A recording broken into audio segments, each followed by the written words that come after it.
자, 마켓나우 2부로 이어가도록 하겠습니다. 오늘 또 한 주의 시작이 월요일인데요.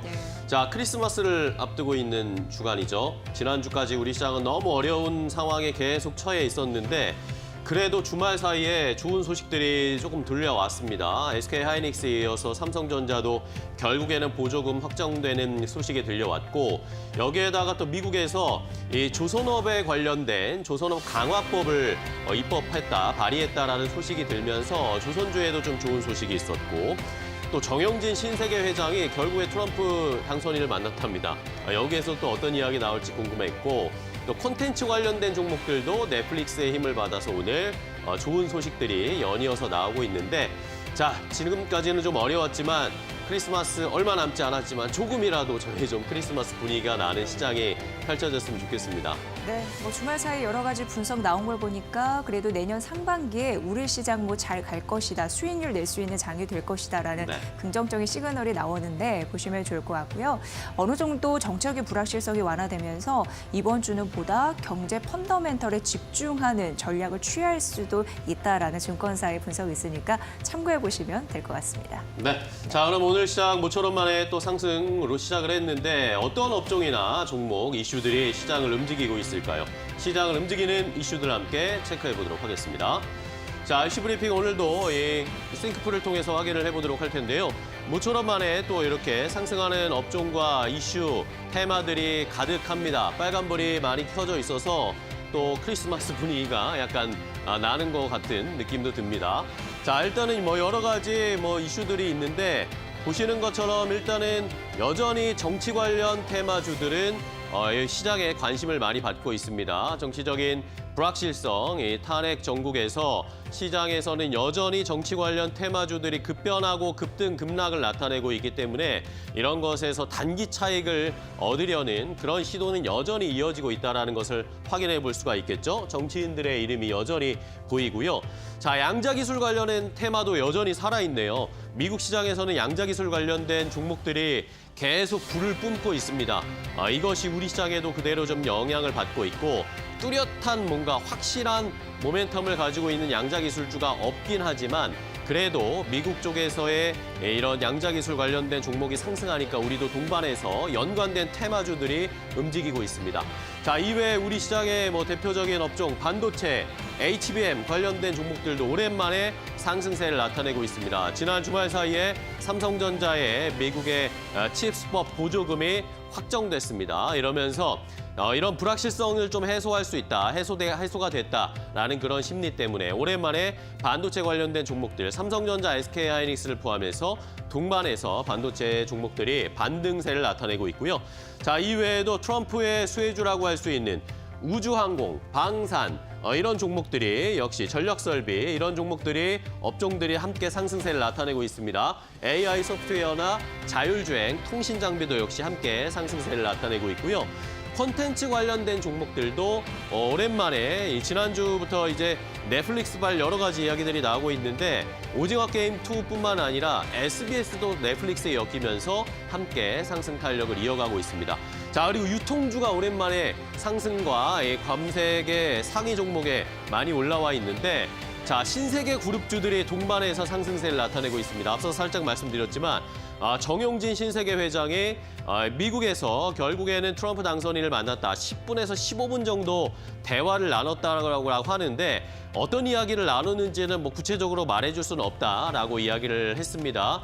어떤 이야기를 했는지 많은 분들이 궁금해하실 것 같고 어쨌든 우리나라 트럼프 당선인이 당선되고 나서 우리나라 정재계 인사로는 거의 처음으로 이 트럼프 당선인을 만난 것이기 때문에 여기에서 어떤 이야기가 나올지 우리나라에 대한 관심은 있는지 그리고 신세계와는 또 어떤 협력을 하게 될지 또 정영진 회장이 트럼프뿐만 아니라 일론 머스크도 만났고 트럼프 주니어도 만났고 여러 인사들을 만났다라고 했기 때문에 앞으로 신세계 쪽에서도 함께 사업적으로 엮일 수 있는 모멘텀이 나올지도 많은 관심을 받고 있습니다. 신세계 그룹주들이 전반적으로 상승세를 나타내고 있습니다. 자, 그러면 이슈 하나 더 자세하게 체크를 해보도록 하겠습니다. 자, 역시 최근에는 반도체 이야기를 계속 먼저 해드릴 수밖에 없겠습니다. 결국에는 삼성전자도 보조금을 확정했습니다. 지난주에 SK하이닉스도 확정이 됐는데 삼성전자도 결국에는 막차를 타는 것 같은 느낌으로 보조금을 한정하면서 일단은 한숨을 돌리게 됐습니다. 자, 미국의 칩스법 보조금 삼성전자 최대 47억 4,500만 달러를 수령하게 될 것으로 최종 결정이 됐습니다. 자, 일단은 이 텍사스 테일러시에 공장을 짓고 있죠. 파운드리 공장을 짓고 있는 삼성전자인데 6조 9천억 원, 우리 돈으로 한 7조 가량의 보조금을 받게 되는 것입니다. 지난 4월에 바이든 행정부와 체결했던 예비거래각서에 비하면 조금 줄어든 규모이기는 한데 어쨌든 불확실성을 해소할 수 있는 보조금 확정 소식을 전했고요.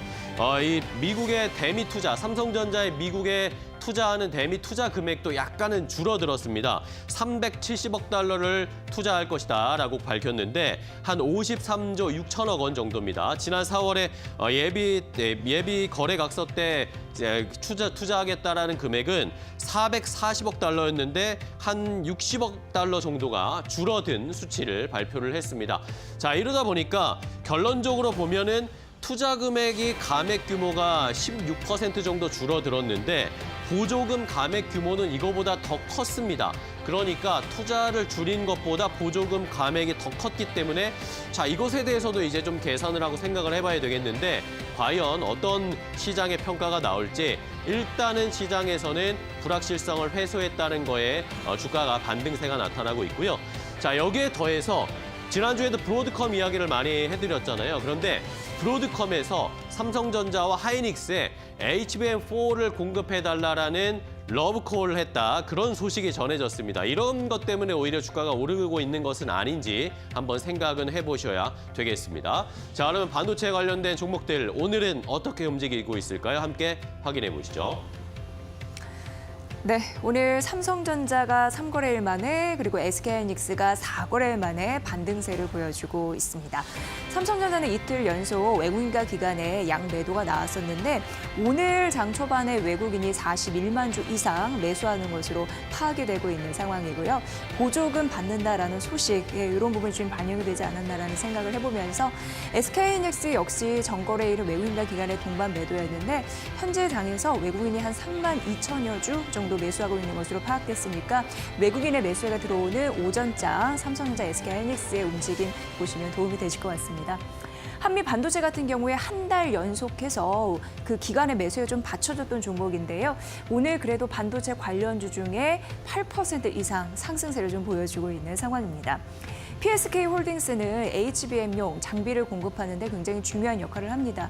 메모리 반도체 3사에 그 HB용 반도체를 제조할 때 그 그 온도를 조절해주는 그 칩을 그런 역할을 해주는 장비와 그리고 불량인 칩을 또 제거하는 장비 이런 부분을 이제 공급하는 것으로 유명한데요.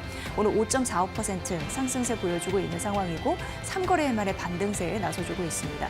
테크윈 같은 경우에도 반도체 테스터용 핸들러 글로벌 1위 업체입니다. 당연히 반도체 관련주로 오늘 엮이면서 6.7% 강세 힘으로 나아가고 있는데 오늘 이 반도체 관련주 5개는 시가 대비 상승폭을 높이는 양봉의 흐름을 하고 있다는 게 주요 특징 중에 하나가 될 것 같습니다. 다음 테마 넘어가시죠. 자, 다음은 조선업을 살펴봐야 되겠습니다. 조선주들도 오늘 좋은 흐름을 나타내고 있는데 장 초반부터 강한 상승세를 보여줬습니다. 자, 조선주 여러 가지 수혜들이 있죠. 트럼프 당선인이 콕 집어서 수혜를 받기도 했고 뭐 수주 잔고는 여전히 가득 차 있다라는 것 때문에도 좋고 여러 가지 이야기가 있는데 자, 주말 사이에는 이번에는 쉽스법이라는 이 법안 때문에 수혜를 받았습니다.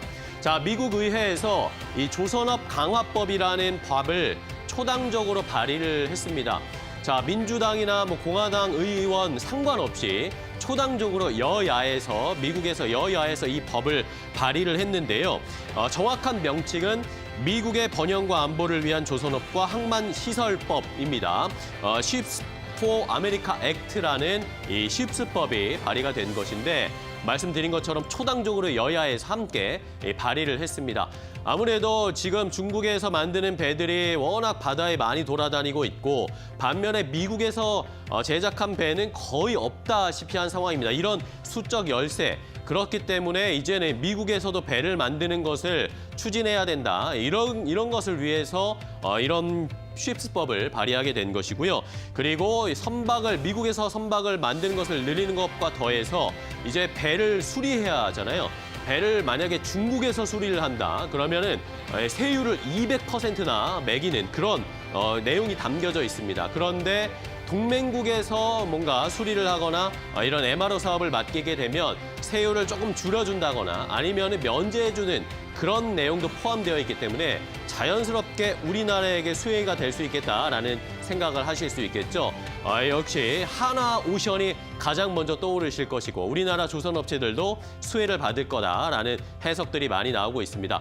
자, 여기에 더해서 주말 사이에 한화그룹은 역시 미국의 필리조선소 인수 절차를 완료했다라는 소식이 전해졌죠. 때마침 이렇게 이 퍼즐이 맞춰지면서 조선주들이 다시 한번 수혜를 보고 있습니다. 자, 과연 오늘 어느 정도까지 상승 탄력을 나타내고 있는지 함께 확인을 해보겠습니다. 네, 하나오션의 주가 움직임 궁금하셨을 텐데 미국 필리조선소 인수 완료 소식 이런 부분 때문에 앞으로 미국 특히나 이제 북미 조선 시장의 입지를 더 확대해 나갈 것으로 예상되거든요. 5% 가까운 상승세로 출발을 한 모습이 오전장에 두드러지는 상황이고요. HD 한국조선해양 그리고 HD 현대중공업 그리고 HD 현대미포가 오늘 장중에 52주 신고가를 경신했습니다. 특히 HD 한국조선해양은 조선주 탑픽으로 언급한 증권사가 상당했습니다. 올해 연간 수주 실적도 그렇고 강달러 영향도 그렇고 3분기 누적 기준으로 영업이익이 9,350억 원으로 집계되는데 그래서 올 한 해 연간으로 봤을 때 1조 클럽 가입이 유력하다라는 분석이 있으니까 참고를 해보시면 좋을 것 같고요. 현재 5% 가까운 상승세를 유지를 하고 있는 상황입니다. HD 현대중공업도 52주 신고가 경신했고 2%대 상승. 다만 HD 현대미포는 오늘 52주 신고가 경신한 이후에 하락 전환에서 일부 차익 실현 매물이 나오는 것으로 파악되고요. 삼성중공업도 4거래 만에 반등하면서 1% 상승세를 보여주고 있는 상황입니다. 조선 관련주 오늘 강하네요. 자, 다음 섹터 보도록 하겠습니다. 자, 마지막으로 콘텐츠 관련된 종목들 살펴보겠습니다. 지난주에 SBS가 상한가를 갔죠. 오늘도 상한가에 진입을 하면서 이틀 연속 상한가 행진을 보여주고 있습니다. 좋은 소식이 있었습니다. 공시를 통해서 금요일 날 오후에 SBS가 넷플릭스와 함께 전략적 파트너십을 체결했다라는 소식이 전해지면서 이틀 연속 주가가 튀어오르고 있는 상황인데요. 자, 깜짝 이런 공시가 나오면서 어떤 내용들이 있었나 살펴보니까 내년부터 SBS와 넷플릭스가 전략적인 파트너십을 체결을 해서 SBS가 제작한 드라마나 예능 아니면 옛날에 만들었던 그런 콘텐츠들을 넷플릭스에 이제 탑재를 하게 해서 전 세계 사람들이 SBS의 콘텐츠를 더 많이 볼 수 있게 되는 것입니다. 자, 이러다 보니까 시장에서는 너무나 좋은 호재다라고 해석들을 하고 특히 증권사다, 국내 증권사들에서는 SBS의 목표 주가를 2배 이상 높이는 그런 증권사들도 있었습니다. SBS의 시총이 1조 5천억 원까지도 가능하다. 추가적인 상승 여력 충분하다라고 하면서 하나투자증권은 SBS의 목표 주가를 4만 원까지 잡으면서 2배, 100%를 올렸고요. 신한투자증권도 3만 3천 원, 대신증권도 2만 9천 원까지 SBS의 목표 주가를 높여 잡았습니다. 자, 여기에다가 다른 콘텐츠주들도 오늘 좋은 흐름을 나타내고 있는데 지난주에도 말씀드렸죠. 넷플릭스의 오징어 게임 시즌2 이제 조금 있으면 공개가 됩니다. 크리스마스 지나고 26일 날 공개가 되기 때문에 마지막까지 이 오징어 게임 시즌2의 수혜주 무엇인지 마지막까지 수익을 올리려는 그런 심리가 작용을 하면서 이 아티스트 스튜디오 같은 그런 종목들이 상승 탄력을 보여주고 있습니다. 자, 콘텐츠 관련된 종목의 주가 흐름도 확인해 보시죠. 네, 상한가 풀리지 않고 이틀 연속 상한가 진입해 있는 SBS입니다. 넷플릭스의 내년부터 6년간 신작 드라마, 예능, 교양 프로그램, 콘텐츠 프로그램을 댄다라는 소식이 있었는데 이제 앞으로 글로벌 시장 공략에 더욱더 박차를 가할지 눈여겨보시면 될 것 같고요. 오늘 아티스트 스튜디오가 장중에 52주 신고가를 경신을 했고 장중에 18% 넘는 급등세를 보였습니다. 현재 상승폭은 약간 줄어서 6.5% 상승하면서 현재가 25,400원 선 가리키고 있는 상황이고요. 오징어 게임 2 같은 경우에는 미국 골든 글로벌 이 작품상 후보상에 지금 등재된 상황인데 방영 전에 이렇게 등재된 부분이 굉장히 이례적이라고 해서 또 관련주의 움직임도 있었습니다. 위직 스튜디오, 쇼박스, 덱스터는 일부 차익 실현 매물이 나오고 있는 상황이고요. 협력업체 위직 스튜디오 2% 오늘 하락하고 있고, 쇼박스 오징어 게임 1에 이어서 2 음향 효과에 참여하죠. 오늘 2% 하락. 그리고 덱스터 VFX 시각 전문 특수 효과 기업인데요. 오늘 4% 일부 차익 실현 매물이 나오고 있다. 하지만 투자 심리는 여전히 긍정적인 방향으로 갈 수 있을지 오후장의 흐름까지 함께 만나보셔야 될 것 같습니다. 자, 시장의 분위기 모처럼 만에 오늘 좋은 소식들이 좀 많은 시장이었는데요. 그럼 종목별로 어떻게 대응해야 할지 더 궁금하실 것 같습니다. 종목별 대응 전략은 이데일리온 파트너와 함께 확인해 보겠습니다.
네, 시청자들과 실시간으로 소통하는 이데일리온 라이브 시간으로 이어가 보겠습니다. 오늘도 방송이 진행되는 동안 여러분들의 주식 궁금증들 채팅창에 남겨주시면요. 파트너님과 함께 이에 대한 해답을 찾는 시간으로 진행을 해보겠습니다.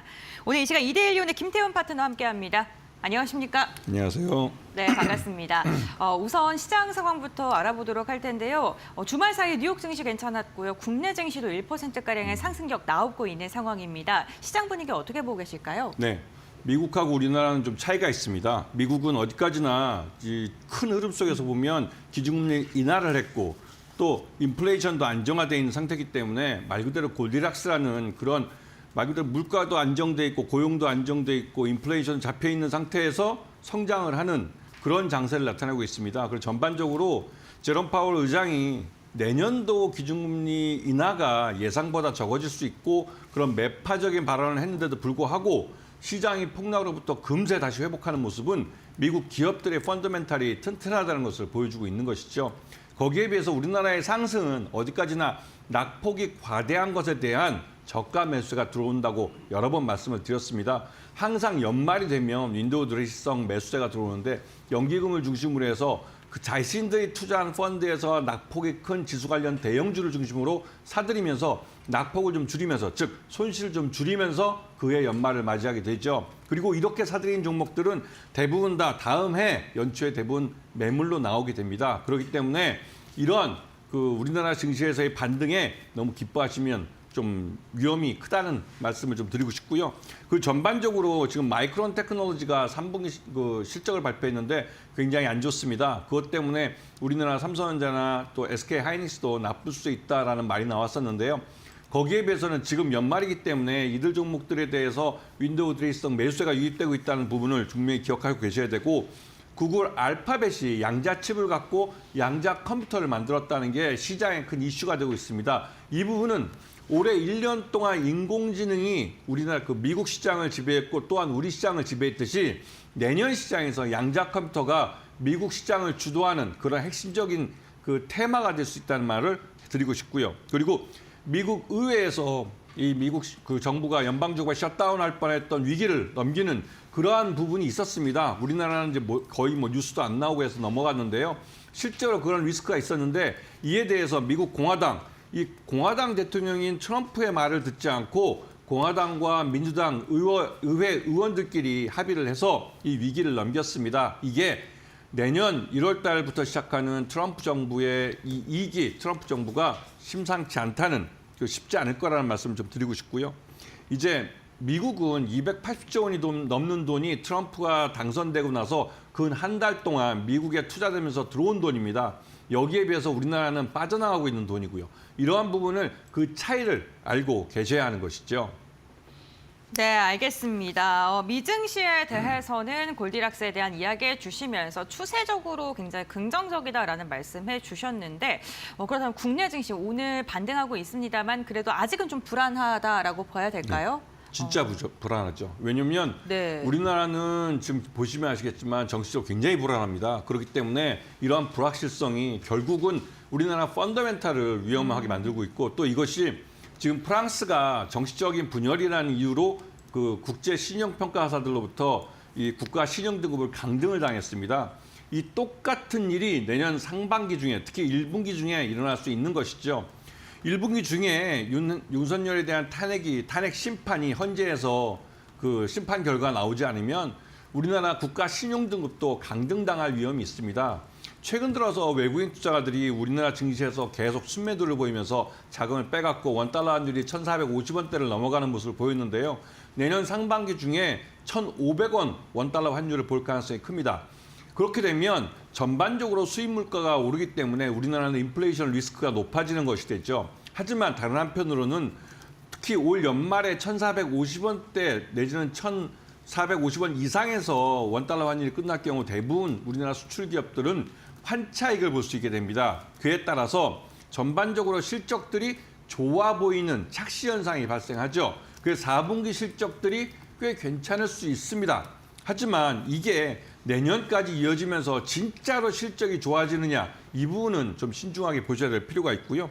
전반적으로 지금 원달러 환율을 기준에 놓고 수출주를 중심으로 해서 포트폴리오 새로 짜시고, 특히나 자기 시장을 갖고 있고 자기 기술로 수익을 낼 수 있는 그런 종목들 중심으로 포트폴리오를 새로 짜셔야만 내년에 큰 리스크를 피해 가실 수 있을 겁니다. 네, 알겠습니다. 포트폴리오에 대한 구축을 이야기해 주셨는데요. 최근에 여러 증권가에서 나오는 것도 압축이 좀 필요하다, 선별적인 접근이 필요하다라는 이야기 많이 들려오고 있는데 파트너님 역시나 동일한 의견을 좀 제시해 주셨고요. 그렇다면 이러한 시장 속에서 우리가 주목을 해봐야 될, 꼼꼼하게 체크해봐야 될 섹터는 어떤 게 있는지 이야기 이어가 보겠습니다. 오늘 가장 먼저 다뤄볼 섹터는 뭘까요? 네, 역시나 뉴스가 가장 많은 쪽인데요. 지금 정치인 테마주들이 여전히 시장에서 관심이 많습니다. 특히나 관련된 뉴스가 매일매일 수백 개, 수천 개가 쏟아져 나오고 있기 때문에 투자자들도 여기서 관심을 가질 수밖에 없는 것이죠. 문제는 이 이재명 테마주니 무슨 우원식 테마주니 하는 것들이 자기들끼리 이 테마주 사이에서 순환매가 나고 또 테마주 내부에서도 순환매가 발생한다는 사실입니다. 그렇기 때문에 투자자들 여러분들은 어느 한 종목에만 꽂혀서 이런 테마주를 보시면 절대 안 되는 것이죠. 왜냐하면 이 정치인 테마주는 아직까지 그 특정 정치인과의 인연, 지연, 학연이라는 이런 실적과 관계없는 이유만으로 묻지마 매수세가 만들어낸 결과물입니다. 실제로 이러한 종목들이 주가가 우상하면서 오랫동안 올라가기 위해서는 이들 특정 정치인들이 우리들의 낸 세금을 갖고 예산을 만들어서 그 어떠한 정책화하면서 그 정책으로 수혜를 받는, 즉 기업의 실적이 좋아지는 그런 종목에 투자를 해야만 장기적으로 우상향하는 차트를 그릴 수 있는 것이죠. 아직까지는 지금 현재 우리 시장에서 이재명 테마주니 우원식 테마주니 하는 이런 정치인 테마주로 움직이는 종목들은 그러한 정책으로 만들어지는 게 아니라 이 특정 정치인과의 인연, 지연, 학연이라는 개인적 관계, 인연을 통해서 이런 묻지마 매수가 만들어낸 결과입니다. 그렇기 때문에 실적으로 뒷받침되지 않기 때문에 처음 출발했던 자리로 다시 되돌아갈 수 있는 위험이 있는 종목들이니까 주의할 필요가 있습니다. 네, 알겠습니다. 정치 테마주 급등락 굉장히 심합니다. 그 부분 염두하시면서 정치 테마 관련된 종목들 좀 살펴봐야 될 것 같고요. 두 번째로는 최근에 시장이 흔들려도 계속해서 굳건하게 가고 있는 종목이 있습니다. 오늘도 상승 랠리 이어가고 있는데요. 조선주 한번 확인해 봐야 될 것 같아요. 지금 뭐 대안으로도 많이 거론되고 있는데 조선주 파트너님께서 긍정적으로 보시나요? 네, 지난번부터 계속 말씀드렸지만 네. 앞으로 2, 3년 동안 호황을 누릴 분야라고 말씀을 드렸고 네. 특히나 달러를 가장 많이 벌 수 있는 그런 산업 분야라고 말씀을 드렸습니다. 왜냐하면 이 조선주들이 수주를 하는데 수주하는 그 베이스가 바로 달러 베이스로 수주를 하는 것이고 특히나 최근 들어서 철광석과 후판, 이 후판이 바로 배를 만들 때 쓰는 철판인데요. 이 후판 가격이 굉장히 안정화되어 있습니다. 후판 가격은 우리나라 철강사와 우리나라 조선사들이 이 1대1로 하는 게 아니라 집단 간, 산업 간 이 계약을 맺습니다. 연초에 한 번, 하반기에 한 번, 1년에 2번 계약을 맺는데요. 후판 납품 가격을 정하고 그 가격 밴드 내에서 이 각 개별 회사들끼리 계약을 맺어서 납품을 하게 되는 것이죠. 그런데 전반적으로 우리나라 후판 값은 비쌉니다. 이게 왜냐하면 우리나라 철강사들이 만든 후판은 질이 너무 좋아요. 그 가격이 그 말 그대로 이 가격보다 더 품질이 좋기 때문에 비싸게 부릅니다. 또 실제로 비싸게 만들기도 하고요. 그런데 여기에 비해서 이 조선사들은 그런 비용을 줄여야만 자기들이 마진이 남는 거기 때문에 항상 가격 갖고 이 상반기 한 번, 하반기 한 번 후판 가격을 결정할 때 정치권까지 끼어들어가지고 아주 싸움이 아주 심하게 납니다. 그런데 최근 들어서 우리나라 조선사들이 중국의 후판에 관심을 갖고 후판 수입량을 늘려가고 있습니다. 왜냐하면 중국도 조선업이 발전하면서 중국의 후판 질이 굉장히 좋아졌어요. 그러면서 중국의 값싼 후판들, 그래도 질이 괜찮은 후판들을 이용해서 우리나라 배를 만들고 있습니다. 그러다 보니 전반적으로 철강석 가격도 안정화돼 있고 후판 가격도 안정화되다 보니 말 그대로 이 조선사들이 실적이 좋아질 수 있는 여건이 만들어진 겁니다. 그래서 하나오션이나 HD 현대 마린솔루션 또 케이프 같은 종목들을 보셔야 되는데 하나오션은 말 그대로 옛날에 대우조선 해양을 한화그룹 인수해서 이름을 바꾼 회사입니다. 그래서 이 회사는 지금 당장은 예전에 대우조선 해양일 때 수주했던 물량들을 쳐내고 있지만 앞으로는 특수선이라고 해서 군함이나 잠수함 이런 쪽을 중심으로 해서 마진이 많이 나오면서 안정적으로 결제되는 이런 물량을 많이 늘려가고요. 그다음에 그 대형, 초대형 그 컨테이너선 같이 돈이 되는 그런 선박 위주로 할 겁니다. 그리고 HD 현대 마린솔루션은 이러한 만들어진 그 배들에 대한 후속 서비스, AS 서비스를 통해서 수익을 얻는 회사인데 이게 현대중공업이나 현대미포조선 같은 현대중공업 그룹의 계열 조선사에서 만든 배들을 중심으로 해도 충분히 수익이 나는 장사를 할 수 있는 회사입니다. 그런데 다만 이제 이대주 KKR이 갖고 있는 지분이 블록딜로 나올 수 있기 때문에 그 리스크는 좀 생각을 하셔야 되는 것이죠. 케이프 같은 회사는 선박 엔진, 실린더 라이더를 만드는 회사인데요. 말 그대로 배들 수주가 늘어나면 그 배마다 선박 엔진이 들어가기 때문에 이 케이프도 실적이 좋아질 수 있는 그런 회사들이죠. 분명히 말씀드리지만 조선주는 달러 베이스로 결제를 하고 2, 3년 동안 큰 배가 만들어지는 그 기간 동안 호황이 유지됩니다. 그렇기 때문에 지금 호황 초입에 들어와 있기 때문에 조선주들에 대해서 관심을 갖고 보셔야 되는 겁니다. 네, 알겠습니다. 조선주들 2, 3년간의 호황기는 지속될 것이다. 특히나 이 강달러 국면 속에서도 수혜를 입을 수 있는 섹터다라고 이야기해 주셨고요. 세 번째 섹터 한번 이야기 나눠보겠습니다. 우주산업 관련 섹터를 꼽아주셨는데 특별한 이유가 있으실까요? 네. 일단 지난 주말 사이에 우리나라 3호 군사위성이 우주로 날아갔습니다. 네. 그리고 이 우주로 날아가는 이 로켓을 그 미국의 스페이스X라는 회사가 옮겨줬죠. 근데 나중에는 우리나라 그 누리호가 이 역할을 할 겁니다. 실제로 초소형 군사용 초소형 군사용 위성은 한화 시스템 이쪽에서 만드는 건데요. 이쪽에서 이제 이 우리나라 이제 누리호라는 로켓을 통해서 우주에 보내려고 계약을 맺어놓은 상태입니다. 그렇기 때문에 이런 군사 위성의 발사가 계속 이어질 것이고요. 이 말 뜻은 정부가 계속 여기에 투자를 해줄 거라는 것이죠. 그리고 말 그대로 남북한 간에 군사 위성을 우주에 올려보내는 군비 경쟁이 펼쳐지고 있습니다. 북한이 뭐 돈이 없는 가난한 나라라고 하지만 그쪽에서 뭐 다른 거 무기를 팔아서 이 정찰 위성을 쏘아 올리는 데는 지난번부터 계속 노력을 하고 있죠. 우리나라도 지금 정찰 위성을 계속 쏘아 올리고 있습니다. 이제는 스페이스X 같은 미국 로켓이 아니라 국산 누리호라는 국산 로켓을 통해서 우주에 우리들의 정찰 위성을 올려보내려고 하고 있죠. 이를 통해서 24시간 한반도와 그 주변을 감시할 수 있는 감시망을 만들려고 합니다. 이런 의미에서 세트레가이 같은 경우 이번에 3호 군사 정찰 위성을 만든 회사가 이 세트레가이라는 회사고요. 그다음에 한국 항공우주산업도 3호 정찰 위성 제작에 참여한 회사입니다. 그리고 제노코라는 회사를 또 인수를 해서 인공위성 분야에 대해서 기술력을 보강을 했고, 한화 시스템은 군사위성을 발사하는 사업을 이번에 진행하면서 이 정찰위성 소프트웨어를 개발을 했습니다. 그렇기 때문에 이런 그 군사위성을 추가 발사한다는 부분에서 우주산업 쪽에 관심을 갖고 보셔야 할 때가 된 것 같습니다. 네, 알겠습니다. 우주산업 관련 기업들 앞으로 미래 방향성에 대해서도 굉장히 긍정적으로 말씀해 주셨고요. 사실 증시에서 가장 중요한 인물로 거론되는 게 일론 머스크고 그와 관련된 수혜까지도 이야기를 해 주셨습니다.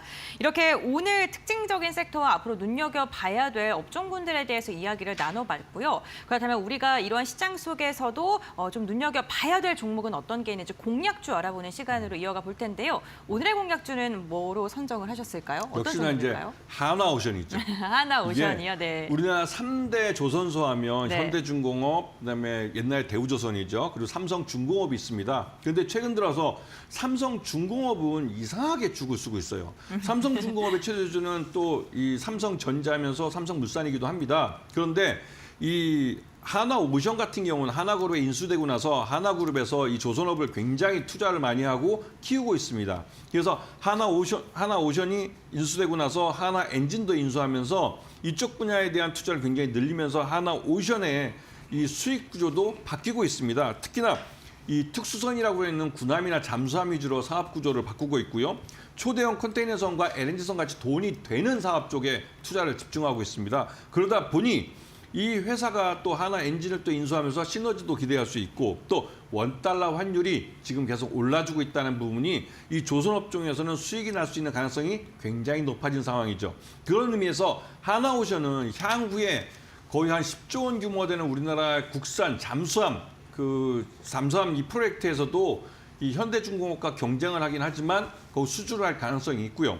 그렇게 되면 말 그대로 이제 하나오션 같은 경우는 내년에 올 12월 달 지금 또 이제 지주회사인 한화로부터 이 해상 풍력 발전 사업부를 양수받았습니다. 이에 따라서 내년에는 흑자로 전환될 가능성이 그 어느 때만 높은 상태입니다. 그렇기 때문에 하나오션을 좀 중심껏 보셔야 될 것 같고요.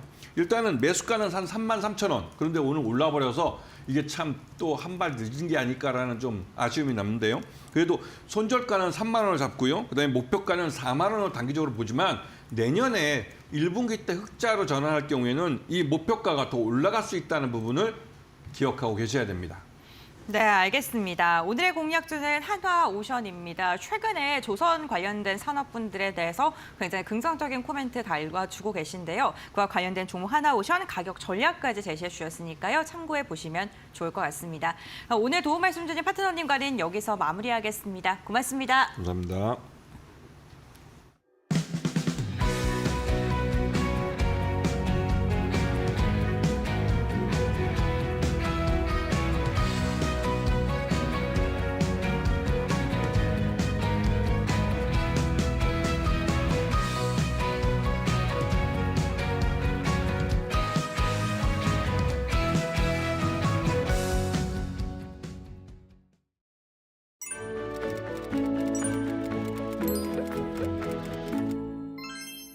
안녕하세요. 오늘은 경제를 이해하는 데 중요한 지표 중 하나인 PPI, 생산자 물가지수에 대해 알아보겠습니다. 물가는 물가인데 생산자라는 말이 붙어 있죠? 이건 생산자가 물건과 서비스를 만드는 데 사용하는 상품과 서비스들의 평균 가격이라는 뜻입니다. PPI는 우리가 흔히 아는 CPI, 즉 소비자 물가지수와 함께 물가 변동을 파악하는 중요한 지표로 사용됩니다. PPI는 생산자의 시각에서 물가를 본다면 CPI는 소비자 시각에서 소비자가 느끼는 물가를 반영하죠. 생산자 물가의 상승은 곧 소비자 물가의 상승으로 이어지기 때문에 PPI는 CPI를 예측하는 데 중요한 지표이기도 합니다. PPI는 단순히 물가만 보여주는 것이 아니라 기업의 수익성, 국가의 경제정책 수립, 그리고 환율 및 금리 결정에도 영향을 미치는데요. 그 이유를 설명해 드릴게요. PPI는 기업의 경영 부담이나 생산성을 파악하고 경기가 얼마나 활발히 돌아가는지 판단하는 기준이 됩니다. 물가의 상승은 소득 증가에 반영되고 소득 증가는 다시 소비로 이어지고 소비가 활발해지면 물가는 또 오르게 되죠. 그래서 각국의 정부나 중앙은행은 과도한 물가 상승이 일어나는지 PPI를 통해 확인하고 금리를 조정해 시장의 유동성을 조절하는 정책을 펴게 됩니다. PPI는 다양한 산업에서 수집한 데이터를 기반으로 산정되는데요. 예를 들어 농업, 제조업, 광업 등에서 생산된 상품과 서비스의 가격을 조사합니다. 또한 기준 연도와 비교해 가격이 얼마나 올랐는지 혹은 내렸는지 퍼센트로 나타냅니다. 이때 투자자들은 PPI와 CPI 등 인플레이션 관련 지표를 보며 앞으로의 경제 전망을 미리 읽어볼 수 있습니다. 앞으로 경제 뉴스를 볼 때 PPI 지수의 변동도 주목해보세요. 더 많은 경제 지표와 정보가 궁금하다면 마켓나우 2부를 계속 시청해주세요.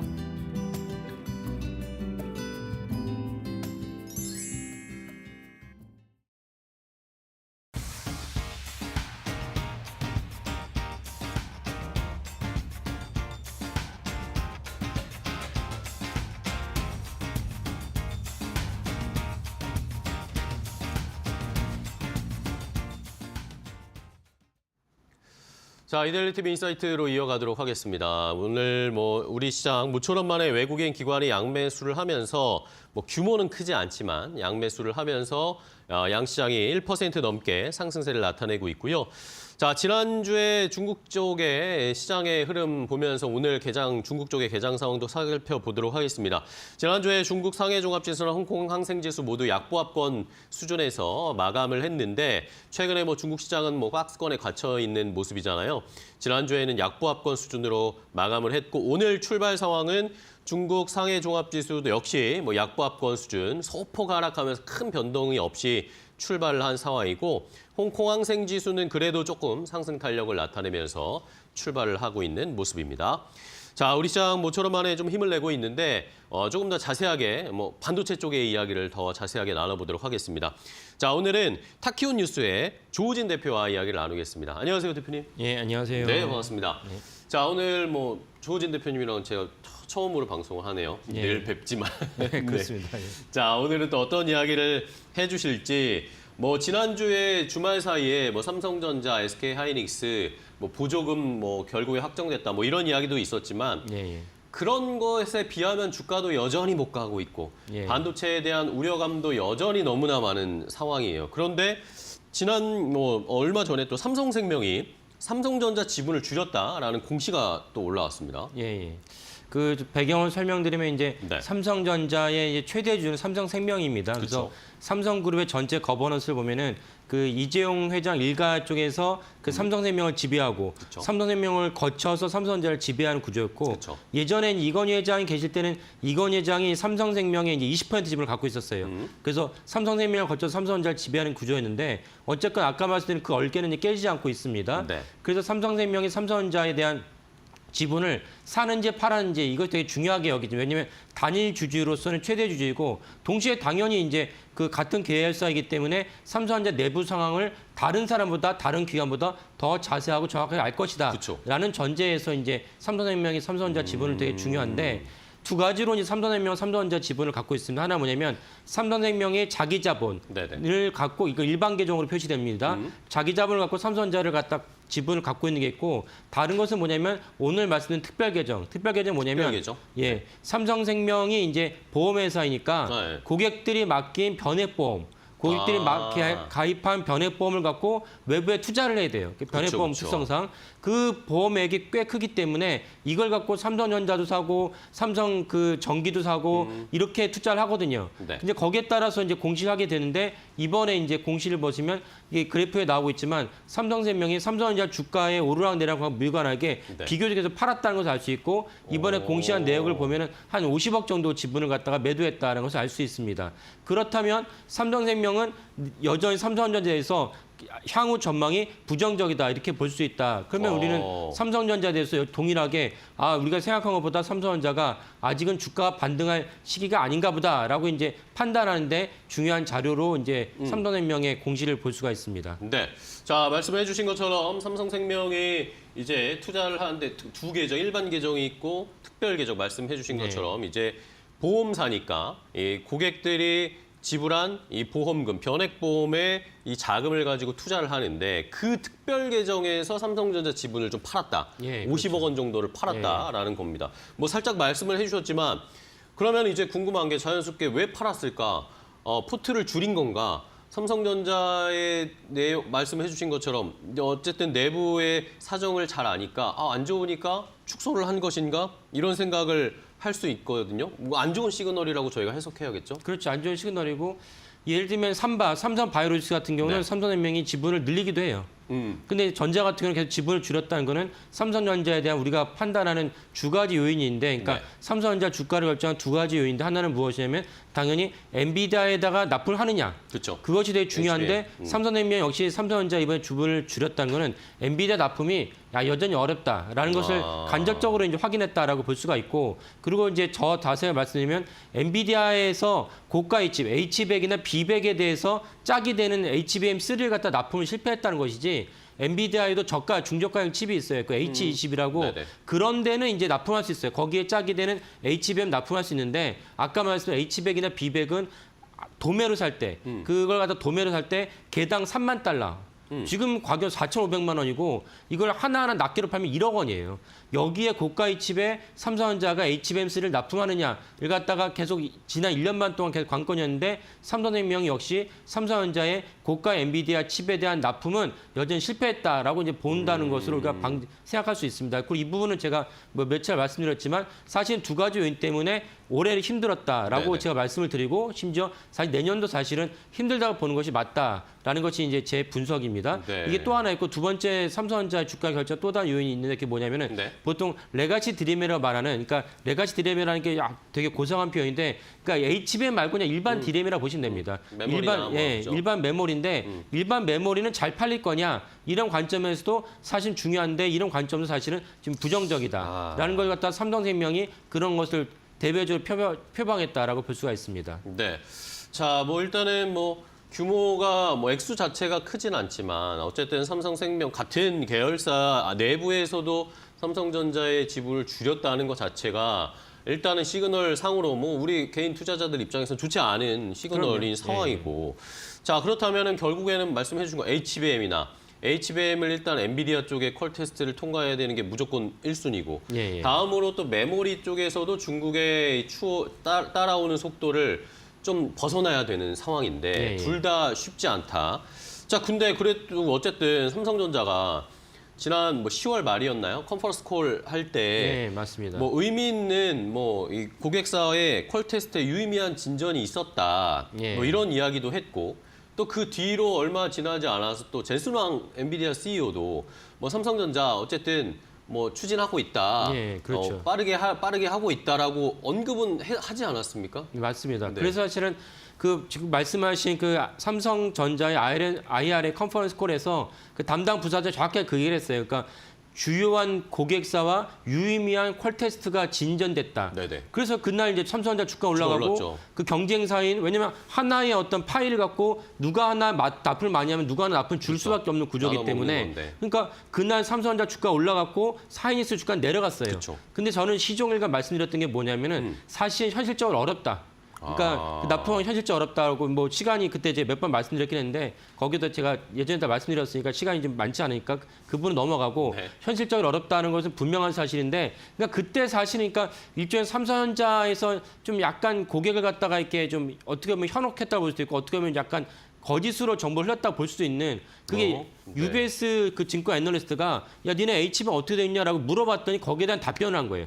IR을 하는데 이 중요한 그 사안에 대해서 삼성전자가 먼저 자기들의 본론을 쭉 설명하면서 그 유의미한 진전이 있다라고 말을 한 게 아니고 네. 질문이 오니까 거기서 답변을 했어요. 그러니까 마치 네네네. 너가 질문하길 기다렸다는 듯이 그런 답변을 했고 UBS가 그 컨퍼런스 콜 이틀 전에 자체 리포트에서 엔비디아 납품한 것으로 리포트를 내놨어요. 그래서 증권가에서 납품이 됐어라고 엄청나게 막 붐업이 됐는데 그걸 물어보니까 삼성전자에서 엔비디아는 말을 안 했죠. 엔비디아는 말을 안 했지만 그쵸. 사실은 뭐 그 중요한 고객사와 유의미한 퀄테스트, 그런 퀄테스트를 할 만한 고객사는 뭐 그 엔비디아밖에 없으니까 네. 대부분 다 해석을 했습니다. 근데 사실은 그때가 10월 말이었는데 지금 오늘을 봐서 12월 21일이잖아요. 23일이잖아요. 아직도 납품을 못했어요. 그러니까 그쵸. 제가 그 봤던 분석이 여전히 유효하다라는 것이고 그리고 중국에 대해서도 사실은 그 중국에는 우리가 그 바이든 정부가 네. 13나노 이하의 이제 반도체 양산하는 장비를 계속 반입을 금지를 하고 있어요. 그러니까 옛날에 이제 낡은 장비를 갖고 중국 기업들은 만들어냈는데 낡은 장비라는 건 이제 생산성이 떨어진다. 생산성이 떨어진다는 건 채산성이 안 맞다라고 보시면 됩니다. 그러니까 네. 이건 생산할수록 기업의 입장에서는 마이너스 손실이 나는데도 불구하고 중국 기업은 무력으로 이제 양산해서 뽑아내고 있어요. 네네. 그러니까 이런 어떻게 있을 수 없는 일이 어떻게 발생하느냐? 중국 당국이 엄청난 보조금을 지급을 하고 있습니다. 그렇죠. 그러다 보니까 지금 아까 말씀드린 레가시 디램에 있어서 그 중국 반도체 기업이 만드는 단가가 일반 삼성전자 마이크론이 내놓은 단가에 비해서 절반 가격으로 공급을 하고 있어요.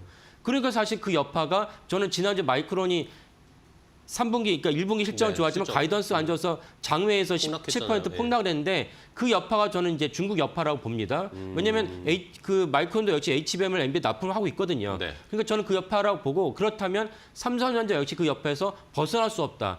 이제 그런 것을 사실은 이번에 제가 공시를 가져온 삼성생명이 봐서 야 도저히 삼성전자 아무리 자기 계열사여도 아니 이렇게 안 될 것 같은데 우리가 가서 갖고 있을 수 없지 않냐. 그래서 이제 팔았다라고 이제 해석이 됩니다. 네. 자, 말씀해 주신 것처럼 결국에는 컨퍼런스 콜 때 삼성전자 측에서는 유의미한 퀄 테스트, 우리가 알만한 그런 고객사와 주요한 고객사와 의미 있는 퀄 테스트가 진행됐다. 뭐 이런 이야기. 그러면 이걸 그냥 뭐라고 해야 될까요? 시장을 안정시키기 위해서 그냥 한 말이라고 보시는 거예요? 그러니까 좋게 말하면 립 서비스고 좋게 말하면 예, 나쁘게 말하면 사실은 좀 약간 그 과장한 건가요? 광장 내지 더 지나서 주식 시장에 안 좋은 정보를 했다라고 볼 수 있는 사실 이제 근거하면서 이걸 조사할 만한 사안이기도 해요. 그래요? 예, 왜냐면 아까 UBS 증권과 오구간은 이틀 전에 UBS 증권이 납품했다고 얘기를 하고 그러니까요. 그러고 나서 이틀 뒤에 컨퍼런스 콜에서 그걸 질문했더니 이렇게 중요한 사안을 납품이 됐으면 삼성전자 입장에서 먼저 본론에서 얘기를 했어야 되는데 본론에서 얘기 안 하는데 다 지나간다 갑자기 UBS 애널리스트가 질문하니까 얘네 HBM 어떻게 되고 있어? 그러니까 기다렸다는 듯이 유의미한 진전이 있어라고 말을 했기 때문에 사실은 이거는 정말로 그 뭔가 문제가 있는 것인지를 근거하면서 조사할 필요가 있다라고 말씀을 드리고 네. 그다음 본질은 결국 납품 여부, 삼성전자가 엔비디아 왜 납품 못해 납품 여부를 봤을 때는 몇 가지 측면에서 사실 올해는 이미 지나갔고 내년에 이제 결국 HBM3, 2에서 8단, 12단 이 중요한 어떤 이 변곡점이고 또 다른 게 HBM4로 이제 내년에 진입을 합니다. HBM3는 이제 1028개의 구멍을 해서 이제 그 데이터를 주고받는 거고 HBM4는 거의 2배에서 2056개로 이제 그 데이터를 주고받는데 네. 그 넥스트 버전에서 사실은 삼성전자가 실질적으로 좀 어렵다라는 것이 제 취재의 결과이고 그러면 그런 관점에서 삼성전자를 보시는 게 타당하지 않느냐라고 네. 말씀을 드립니다. 자, 조호진 대표님 그러면 내년에도 HBM 통과가 쉽지 않을 거다. 엔비디아 네. 쪽에 삼성전자가 쉽지 않을 거다라고 생각을 하시는 것 같은데 그러면 그런 생각이 외국인들도 비슷하게 생각하는 걸까요? 그러니까 외국인 매수가 지금 뭐 전혀 안 들어오고 있어요. 삼성전자에. 그렇죠. 네. 그런 게 반영됐다라고 보시는 거예요. 계속 매도하고 있잖아요. 그렇죠. 그러니까 그 얘기를 이제 좀 더 이렇게 복기를 해보면은 네. 올해 5월 14일 날인가 5월 10일, 5월 14일 날 DS 부문자한테 경기현 대표 경질됐습니다. 네네, 그건 그쵸. 삼성전자 창사 이래 처음 있는 일입니다. 중도에게 경질되는 거는 경기현 대표가 작년에 한 여름쯤에 9월에 HBM 납품하겠다고 2번이나 공언했는데 불발이 됐어요. 그쵸. 그리고 겨울에 시간을 줬음에도 불구하고 올해 5월 달까지 납품을 못했기 때문에 경질이 된 거예요. 그러고 나서 지금 외국인들이 여름부터 삼성전자를 무더기로 팔기 시작했어요. 그 말은 뭐냐면 경기대표 납품 때까지도 경질 때까지도 외국인들은 바로 팔진 않았는데 한 2달간 정도 자기들 나름대로 분석해 보니까 네. 도저히 납품을 못할 것 같아요. 그러니까 그때서 여름부터 계속 그냥 야 이거 회사가 이렇게 망하나 싶을 정도로 하루도 거의 대부분 이제 순매도로 일관하면서 주가가 흘러내렸는데 이 여파가 여전히 이제 올해 연말까지 이어졌고 그리고 이제 좀 전에 자막에도 보신 분들 계시겠지만 요즘 뭐 우리나라 12상 계엄 사태 때문에 주식시장 엉망입니다. 그쵸. 그 와중에 삼성전자에 대해서 순매도 1위, 그러니까 주간 순매도 1위 금액이 삼성전자 외국인 네. 순매도 금액 1위가 그리고 거꾸로 주간 단위로 주간 순매수 1위가 SK 하이닉스예요. 그러니까요. 이것들이 정반대입니다. 사실은 외국인들이 네. 봤을 때 아 삼성전자는 삼성전자는 이제 MB 납품을 못하나 보다라는 것을 갖다가 개별 기관들이 판단하다가 이 기관의 판단이 어떤 그 전체적으로 확산되지 않았나라고 생각이 듭니다. 네.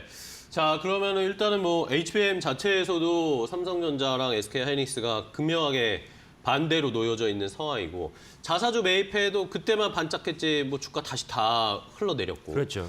자, 이런 상황에서 그러면 또 문제가 되는 건 결국에 또 중국 이야기 안 할 수가 없잖아요. 아까도 네. 언급해 주셨지만 중국 쪽에서 메모리가 엄청나게 치고 온단 말입니다. 이거에 대한 대책도 사실 잘 못 듣고 있어요, 저희가. 예, 예. 그러니까 그 대책을 좀 마련하기가 참 어려운 이유가 뭐냐면은 네.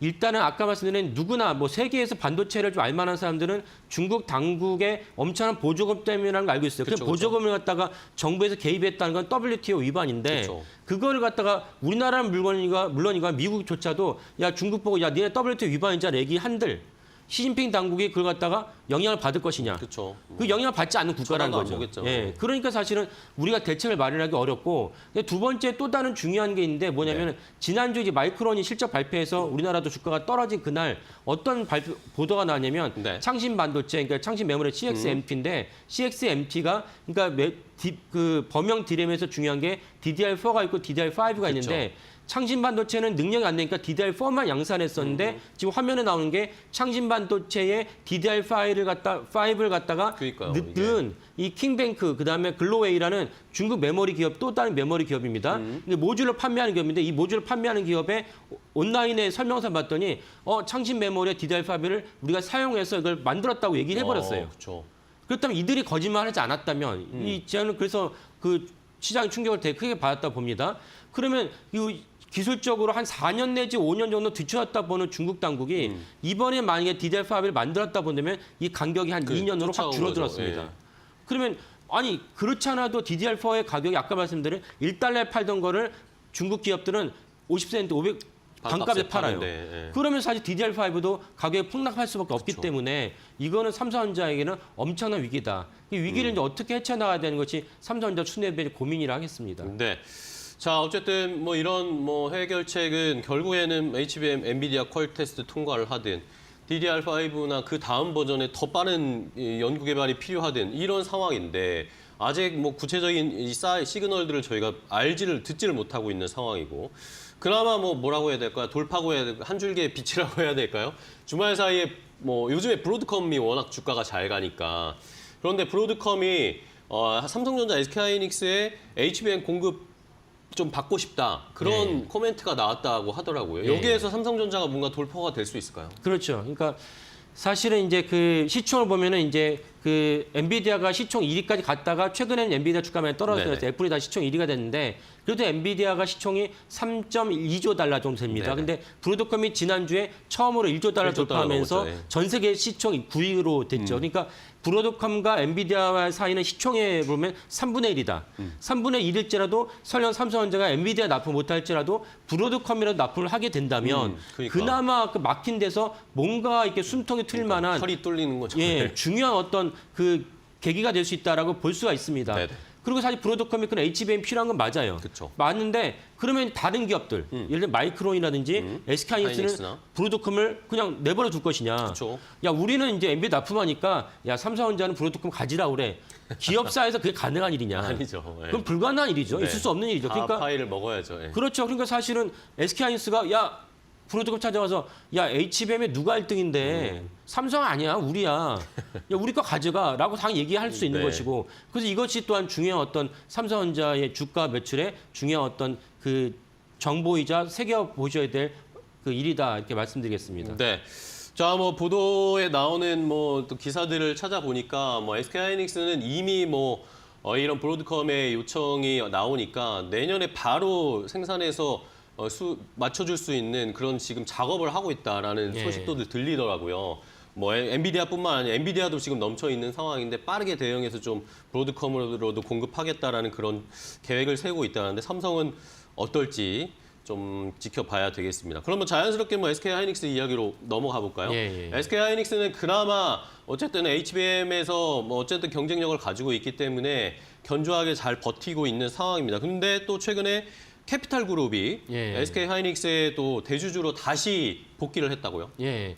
그러니까 참 이게 그 잘 되는 집이 이렇게 잘 된다 이렇게 봐야 되는 건데. 그쵸, 예. 그 지난주에 이제 그 저는 주로 공신을 갖고 설명드리니까 네. 지난주에 캐피탈 그룹이라고 해서 이제 LA에 소재한 우리나라로 한 200조 정도 이제 운영하는 큰 오, 규모의 금융기관인데 캐피탈 그룹이 이제 지금 화면에 보시는 대로 SK하이닉스의 주가고 위에는 밑에는 이제 그 캐피탈 그룹의 이제 그 지분 추이입니다. 지분인가요? 근데 보시면은 그 정확하게 한 6월 말쯤에 캐피탈 그룹이 SK하이닉스가 주가가 24만 육박했을 때 캐피탈 그룹이 지분을 줄였다고 공시가 나왔어요.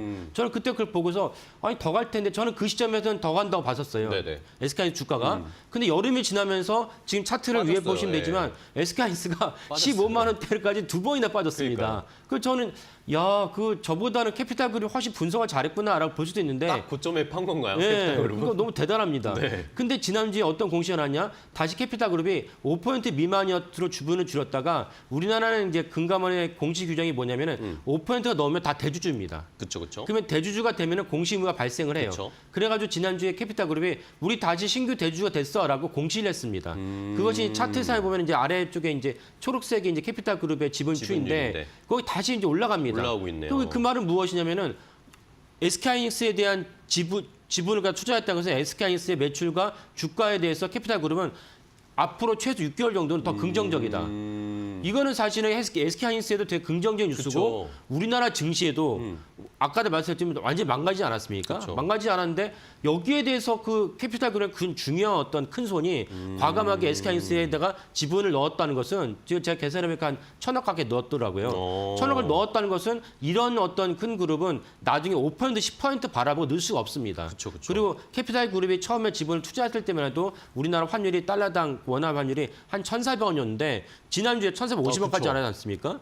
그러면 앉아서 손해를 본 거예요. 캐피탈 그러네요. 그룹은. 고환율인데도 들어온 거네요. 그렇죠. 그러니까 그 말은 뭐냐면 캐피탈 그룹은 야 환율이 더 갈 수도 있어. 하지만 환율에서 생기는 환차손보다는 SK하이닉스에서 앞으로 수익 볼 게 더 많다고 매출과 생각한 주가 거죠. 올라갈 것이 더 많다라고 여겼기 때문에 이들이 바보가 아닌 이상해요. 그쵸. 여겼기 때문에 투자했다고 봐야 됩니다.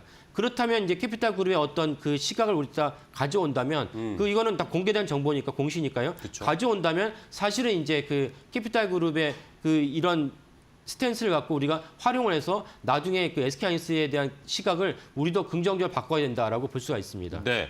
자, 좋습니다. 중요한 포인트를 짚어주셨는데 이게 뭐 공시에 올라와 있는 누구나 보실 수 있는 내용이니까 캐피탈 그룹이 뭐 미국의 LA에 있는 금융기관이죠. 예. 자산 운영하는 뮤추얼 펀드인데 2조 6천억 달러 정도를 운영하는 업체입니다. 근데 어쨌든 고환율 상태이고 지금 우리나라가 계엄 탄핵 정국으로 굉장히 혼란스러운 상황임에도 불구하고 SK하이닉스 지분을 다시 늘렸다, 다시 들어오고 있다라는 것은 중요한 포인트가 될 것 같습니다. 자, 그렇다면은 SK하이닉스 말씀을 뭐 캐피탈 그룹도 그렇고 대표님도 긍정적으로 보고 계신데 뭐 HBM 쪽은 뭐 잘하고 있다라고 저희가 평가를 하고 있고 그러면 메모리 쪽에서는 어쨌든 중국이 쫓아오고 있잖아요. 예. 이쪽에서는 SK하이닉스는 그래도 괜찮다고 봐야 되나요? 아니면 여기서도 우리가 좀 피해를 볼 수 있는 여지가 있는 거 아닙니까? SK하이닉스 단 피해를 입죠.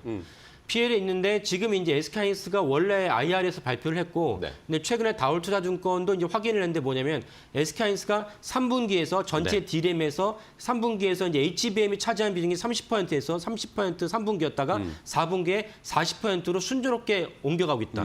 그러면 이제 아까 말씀드린 그 칩 하나 3만 달러에서 엄청난 게 고가의 칩이죠. 도매로 네, 팔 그쵸. 때. 그러면 거기에 그 엔비디아가 남기는 게 얼마냐? 75%.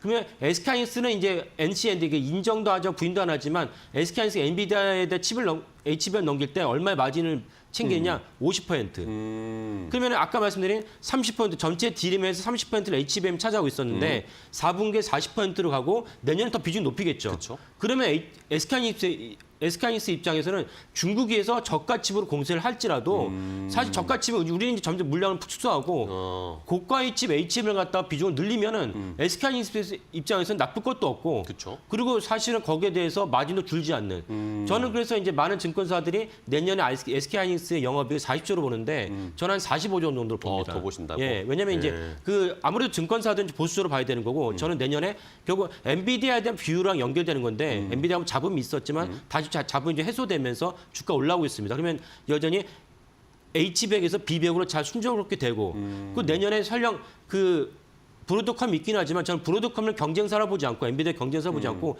보완제로 봅니다. 이쪽 그래요? 시장 같은 생성형 AI 시장을 더 늘리네. 왜냐면 너무 비싸요. 엔비디아 칩이. 그쵸. 이게 말이 그쵸. 9만 달러, 우리나라 또 1억이 넘는데. 아유, 예. 근데 브로드컴 칩 훨씬 싸거든요. 그쵸. 그런 점에서는 올해 공평으로 생성형 이제 공급될 수가 있겠죠. 예, 생성 AI 시장을 더 넓힌다. 그러니까 저는 엔비디아에도 내년에 더 시장 전망이 저는 긍정적으로 보니까 연쇄적으로 SK하이닉스 HBM도 더 많이 팔릴 것이다. 그러니까 저는 이제 통상의 증권사가 40조를 보고 있는데 저는 내년에 45조 정도. 45조까지 보신다. 그런 걸 사실은 캐피탈 그룹도 비슷하게 보는 것이 아니냐. 지금 17만 원 갖고 캐피탈 그룹에 들어와서 20만 원 갔는데 10% 먹으려고 들어왔다 볼 수는 없거든요. 그쵸, 예. 적어도 아까 마지막 고점이었던 24만 원은 돌파하고 그 이상 가야 되지 않느냐라는 것이 그 캐피탈 그룹의 뷰고 저도 거기에 이제 동의하거든요. 네, 예. 알겠습니다. 자, 마지막으로 한 가지만 더 여쭤보면 브로드컴 이야기가 아까 저희가 네. 삼성전자 이야기 할 때 했잖아요. 그러면은 결국에 삼성전자보다는 SK하이닉스가 훨씬 더 브로드컴에 빨리 대응하고 거기서 더 매출을 일으킬 가능성이 높다고 보시죠? 예, 예. 근데 삼성이 그렇게 해야 되는데 네. 지금 지난주에 나온 뉴스를 보면은 SK하이닉스가 브로드컴이 이미 계약이 끝났다. 그러니까 사실은 어떻게 보면 이건 당연한 거예요. 아까 말씀드린 대로 그렇죠. 네. 아니 HBM을 만들 수 있는 회사가 3사인데 HBM에서 1등은 이제 SK하이닉스거든요. 네. 그러면 브로드컴이 틈새 시장을 파고들었는데 파고들어서 당연히 SK하이닉스한테 먼저 야 우리가도 HBM 좀 필요해 공급해 줄 수 있어. 그러면 SK하이닉스 좋아라고 이제 공급을 하겠죠. 그럼 이쪽이랑 체결하는 게 먼저이겠지. 그쵸. 근데 저도 그렇게 생각했는데 그 유력한 언론사에서 그 체결이 끝났다라고 보도를 했어요. 저는 그 맥락 때문에 오늘도 SK하이닉스가 삼성전자는 이제 횡보한 내지 떨어지는데 네. SK하이닉스는 오늘 주가 오르더라고요. 네네. 한 1.5% 정도 제가 마지막으로 올 때 2% 올랐네요. 지금 2.6% 네. 오르네요. 그러니까 사실은 이 시각을 그대로 이제 반영했다라고 이제 봅니다. 알겠습니다. 자, 오늘 뭐 조우진 대표와 함께 삼성전자, SK하이닉스를 싹 정리를 해봤습니다.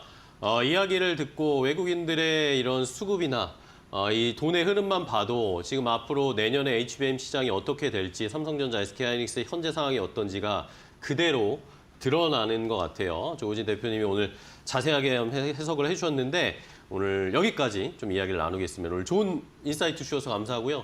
대표님 다음에 또 뵙겠습니다. 고생 예. 많으셨습니다. 예, 감사합니다. 고맙습니다.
안녕하세요. 메디토크 신입사입니다. 오늘의 주제는 성탄절 앞두고 우울한 한국 증시.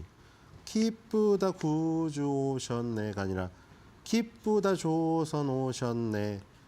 바야흐로 조선의 시대. 믿을 건 조선뿐인가요? 자, 다 올랐네요. 자, 그 다우지수 일단 급등을 했습니다. 폭포수처럼 쏟아지던 음봉을 만회하는 장대 양봉이 일단 하나 나왔고요. 121선 근처에서 지지가 됐네요. 자, 나스닥입니다. 나스닥도 장대 양봉이 나와서 5일선까지 올라갔다가 밀려서 21선에서 종가가 끝났어요. 좀 아쉽죠? 더 완전히 이 장대 음봉의 절반까지 먹을 수 있었는데 종가로는 실패했습니다. 자, 뒤로 가겠습니다. S&P 500도 장대 음봉을 절반 이상 침해하는 장대 양봉이 나왔다가 일단 마지막에 밀렸고요. 61선에 걸려서 끝났습니다. 자, 이렇게 변동이 심해진다는 거는 그쵸? 뭔가요? 한 동안 올라왔다는 거죠, 많이. 그쵸? 필라델피아 반도체였습니다. 계속 오를 때는 이런 변동성이 심하지 않았어요. 그쵸? 변곡점이 오면 심해지죠. 자, 장대 음봉을 맞고 얘도 장대 양봉이 나왔지만 11선에서 또 밀렸네요. 자, 어쨌든 다 상승했지만 네. 뒤로 가겠습니다. 그겁니다. 변동성이 확대됐다는 것은 별로 좋지가 않아요. 그 올라가거나 내려갈 때 이제 추세를 갖고 올라가거나 추세를 갖고 내려갈 때는 변동성이 심하잖아요. 왜냐면 한쪽 방향으로 힘이 세니까. 꾸준한 하락세라는 거는 계속 내려가는 거니까 변동성이 나오질 않죠. 그렇죠? 변동성이 나오려면은 반대로 가야 되는데 계속 하락세라는 거는 강하게 하락을 하고 약하게 반등하기 때문에 변동성이 안 나와요.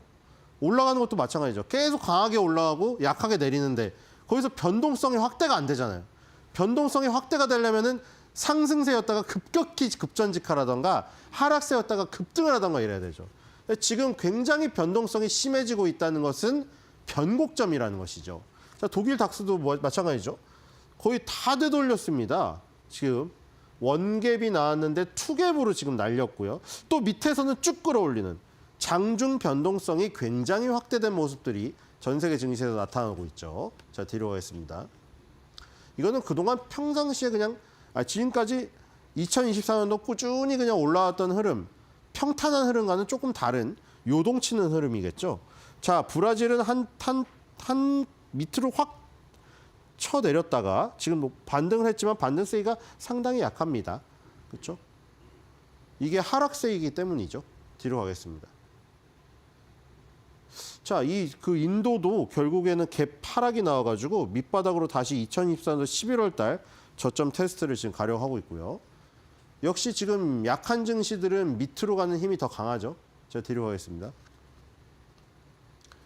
자, 상해는 약간 그 중국은 다 이게 모든 게 그래요. 지금 중국 사실 거의 약간 나홀로 왕따하잖아요. 미국이 다 반대하고 미국의 우호국들도 다 반대하고 그리고 얘네는 막 다 제한이 많아요. 그렇죠? 뭐 오징어 게임 시즌 2 나와도 얘는 뭐 해적판으로 봐야 될 것이고 그리고 뭐 틱톡이니 뭐 저기 뭐 위챗이니 그러니까 이 지금 세계적으로 뭐 페이스북이니 인스타그램을 안 쓰니까 자기네 거만 쓰잖아요. 증시도 완전 다 혼자야, 혼자. 그러니까 이게 이 혼자 정책도 다르잖아요. 물론 일본도 제로금리에서 오랫동안 있다 금리를 찔끔 인상했지만 얘네도 이제 혼자 코로나를 남들은 다 탈출했는데 혼자 끝까지 봉쇄를 하다가 제일 나중에 이제 양적 완화랑 뭐 제로금리를 하고 있는 완전 이 다른 차원의 평행세계라고 하면은 다른 세상에 있어요. 지금 현재 대부분의 나라들은 이쪽 세상에 사는데 얘네는 다른 세상에 그러니까 완전 시간의 흐름이 달라버리니까 주가 흐름도 완전히 뭐라 그럴까 세계 증시랑은 연동이 안 되고 그냥 혼자 가만히 그냥 정중동의 자세로 그렇죠? 정중동의 자세로 가만히 있습니다. 뒤로 가겠습니다. 혼자 완전 다른 증시에 있는 것 같아요. 자, 코스닥이 나와버렸는데 자, 코스닥도 지금 일단 음봉이 떨어졌습니다. 개파락과 함께. 자, 뒤로 가겠습니다. 니케이 225입니다. 니케이 225가 제자리 걸음을 하고 있죠. 아주 혼란스러워요, 지금.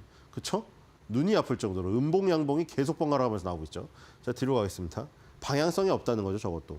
자, 대만도 마찬가지죠. 음봉이 또 떨어졌는데 대만도 방향성이 없습니다. 계속 그냥 위아래로 춤을 추듯이 말미잘이 계속 그 해류에 몸을 흔들듯이 계속 제자리 걸음입니다. 뒤로 가겠습니다. 자, 코스피입니다. 코스닥 전에 나왔었는데 코스피가 이제 나왔죠.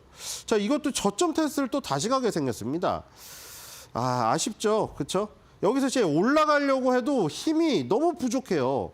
지금 이렇게 되면 또 2024년도 12월 9일 2360.18 저기 테스트를 또 가야 되는데 여기서 되돌리지 못하면은 또 저점 테스트를 가고 저점이 붕괴되면 또 밑단이 내려오는 지금 아주 압박이 심한 차트의 모습입니다. 뒤로 가겠습니다. 힘들죠. 이렇게 폭포수 흘러내려가면 코스닥이 다시 나왔네요. 자, 흘러내려가는 모습이죠. 이것도. 자, 뒤로 가겠습니다. 야, 이게 원달러 환율이 아직 살아있기 때문이에요. 자, 지금 살아있죠. 아직도. 1450원을 돌파하고 이게 지금 무슨 서브프라임도 아닌데 그러니까 뭐 누구는 뭐 그러죠. 이게 우리나라 지금 상황이 경제 뭐 서브프라임 때보다 심하다. 근데 좀 객관적으로 봤을 때 이게 서브프라임보다 심하진 않지 않나요? 인간적으로. 그러니까 뭐 그런 의견이 있기 때문에 뭐 제가 뭐 그 의견까지 무시하고 얘기할 수는 없는데 왜냐면 우리나라 경제가 최악이다. 뭐 맨날 최악이라고는 하는데 솔직히 댓글이나 인터뷰 보면은 좋았었던 적 한 번도 없잖아요. 그렇죠? 맨날 이제 가가지고 기자님이 그 마트 가잖아요. 아침에 맨날 마트 가서 항상 계란 파는데 앞에서 맨날 주부님들 인터뷰하잖아요. 그렇죠? 다른 데 가서 인터뷰를 안 하고 계란 한 판 가격이 뭐 지금 올라가지고 지갑 열기가 무서워요. 사람 얼굴만 바뀌고 맨날 똑같아요. 매년 보는 것 같지 않아요? 다른 아줌마인데 맨날 그 계란 30판 앞에 나와가지고 계란 한 판 가격이 너무 올라가지고 경제가 힘들어요. 매년 힘든 건 사실인데 지금 이게 서브프라임만큼 힘드냐 우리나라가. 그러니까 서브프라임만큼 힘든 사람도 있다니까 그렇긴 한데 지금 제가 보기에는 서브프라임만큼 지금 어려워서 무슨 외환보유고가 막 바닥을 치고 외환보유고가 엄청 많아요. 그리고 지금 우리 순수출이 무슨 15개월 연속 흑자인가? 달러 많이 벌어들이고 있죠. 근데 왜 이렇게 달러 가치가 오르냐? 그쵸? 아니 외환보유액이 뭐 사상 최대라며요. 그러니까 달러도 많이 갖고 있어요. 지금 우리가 곳간에. 그리고 수출로 달러를 많이 벌어들여요. 그럼 우리나라에 달러가 많은데 달러가 많으면 달러 가치가 내려가야 되잖아요. 달러가 너무 흔하니까. 달러가 흔해 빠졌는데 왜 자꾸 달러 가치는 오르는 거예요, 이거. 그렇죠? 그러니까 결국에는 그 코스피 코스닥의 외국인 수급 때문에 그런 거라고밖에 생각을 할 수가 없잖아요, 지금. 외국인이 계속 순매도를 쳐버리니까 외환보유고가 많든 수출로 달러를 많이 벌어들이든 그거 이상으로 지금 외국인들이 주식을 팔고 달러를 가지고 나가버린다는 거예요. 그럼 달러가 흔해지지 않고 귀해져 버리니까 가치가 오르고 있는 거잖아요. 그러니까 지금 아직도 지금 살아있죠. 1450원을 무슨 금융위기 이후에 처음으로 돌파를 한 다음에 지금 아직 안 끝났습니다. 지금. 그렇죠?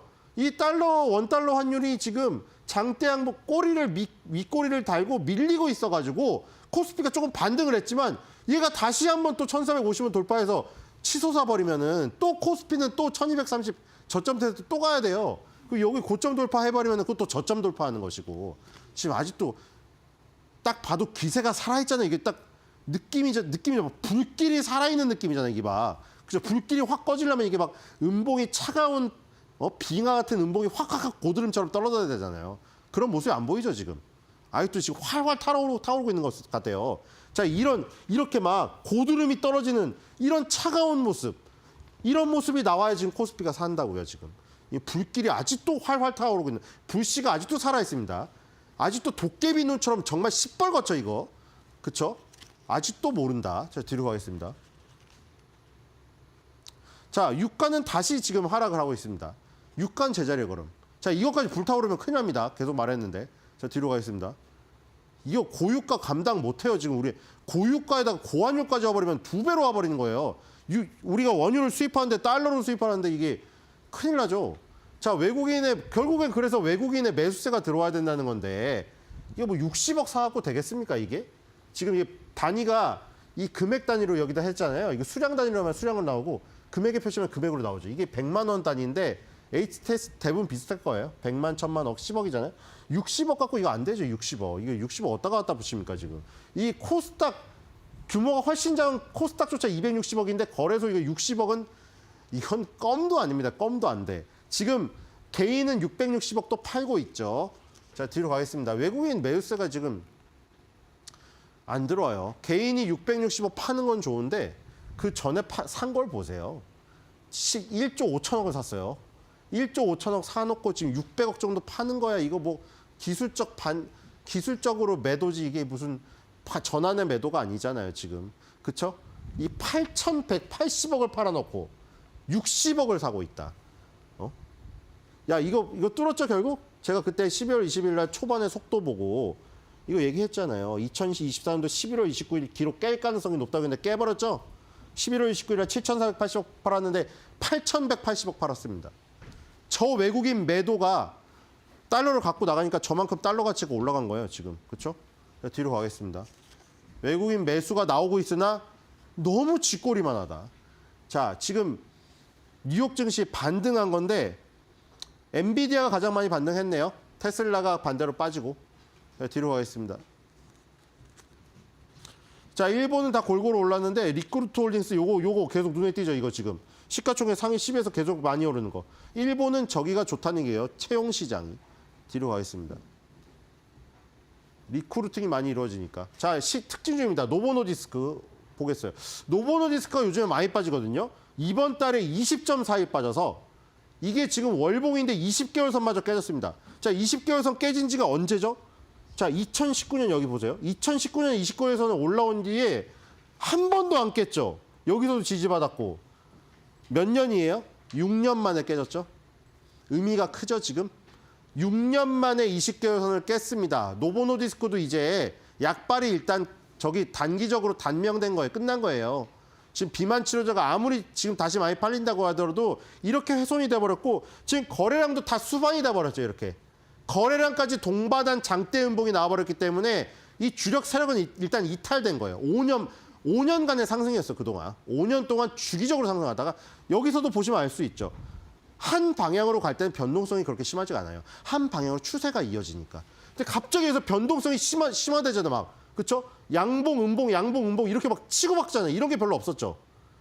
이렇게 변동성이 심했다는 건 변곡점이 임박했다는 것이고 변곡점이 결국 아래로 터져버렸죠. 노보노디스크가. 일단 111이란 노보노디스크도 일단은 지금 이제 뭐 이미 조금 늦었는데 이미 수확을 거뒀어야죠. 이건 지금 5년간의 상승이 일단 마무리가 됐습니다. 자, 뒤로 가겠습니다. 비만 치료제 이제 조금 관심을 접으시면 될 것 같아요. 자, 귀주모태주입니다. 얘 혼자 중국 완전 따로 놀고 있다고 했죠. 지금 수렴형이 터질 때 접근하면 돼요, 이거는. 수렴형이 만약 위로 터질 때 이거 크게 갑니다, 이거. 그때 접근하면 되고 놔뒀다가 뒤로 가겠습니다. 자, CATL은 상당히 좋죠. 위로 올라와가지고 지금 수렴하고 있기 때문에 자, CATL 결국에 2차 전지는 지금 CATL이 일단 리드하고 있습니다. 뒤로 가겠습니다. 그건 인정하셔야 됩니다. 자, 도요타 자동차 20개월 뚫기 직전이죠. 도요타 자동차도 지금 회복하려고 하고 있고요. 뒤로 가겠습니다. 전기차에만 무리하게 베팅하지 말고 하이브리드도 저렇게 섞어가야 돼요. 인생이 어떻게 될지 모르니까. TSMC도 지금 고점에서 뭔가 계속 뚫지 못하고 있는 모습이죠. 이격이 너무 많이 벌어졌어요. 이런 것도 좀 이격 조정을 기다려야죠. 이동평균선이 올라올 시간을 기다려줘야 돼요. 뒤로 가겠습니다. 자, 어드밴테스입니다. 일본의 어드밴테스인데 자, 지금 거의 신고가거든요. 지금 10,000엔을 돌파했다가 8,900엔에 있는데 자, 이거 보세요. 이거 무슨 업체인가? 지금 메모리 테스트 시스템 제품. 이 테스트 업체거든요. 후공정 업체예요. 후공정에서 세계 1위 업체입니다. 자, 뒤로 가겠습니다. 잘 나가고 있죠, 지금. 자, 지금 우리나라 그 섹터별 조선이 1위고요. HJ중공업 하나 보겠습니다.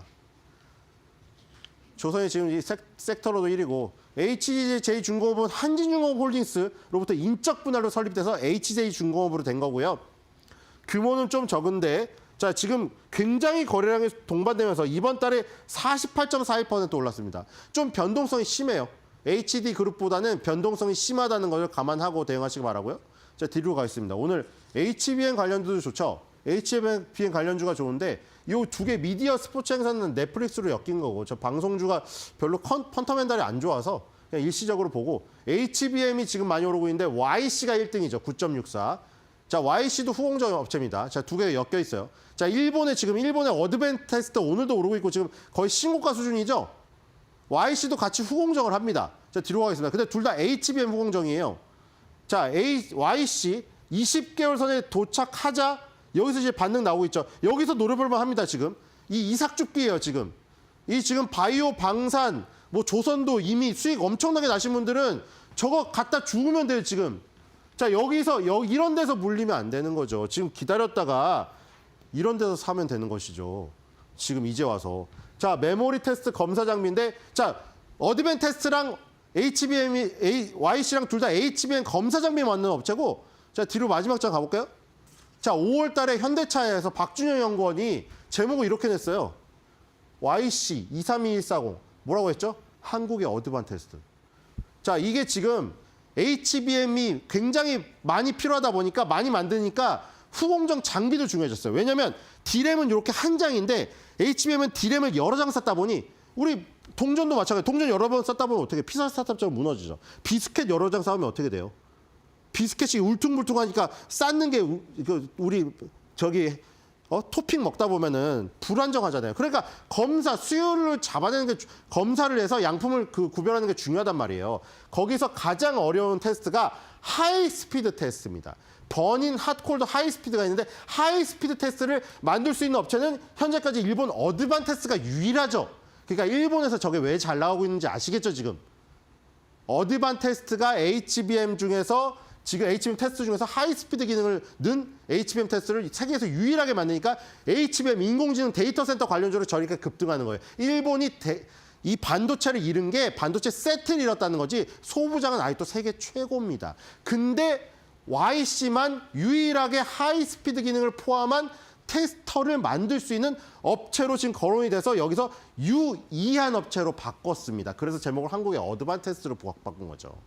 그러니까 여러분들이 연계해서 보시면 되겠죠. 일본의 어드밴테스트랑 한국의 YC 둘이 같은 방향으로 가는 거 확인하시고 우리나라 증시는 조금 어려우니까 YC 같은 경우에는 어드밴테스트랑은 다르게 저렇게 밑에 있는 이동평균선에서 기다리는 그런 조금 더 디테일함이 필요하다. 이렇게 보시면 될 것 같고요. 오늘의 한 줄 매도평입니다. 오늘도 조선의 그 강세가 이어지고 있는데 이렇게 되면 우주의 기운이 아니라 우조의 기운이 온다.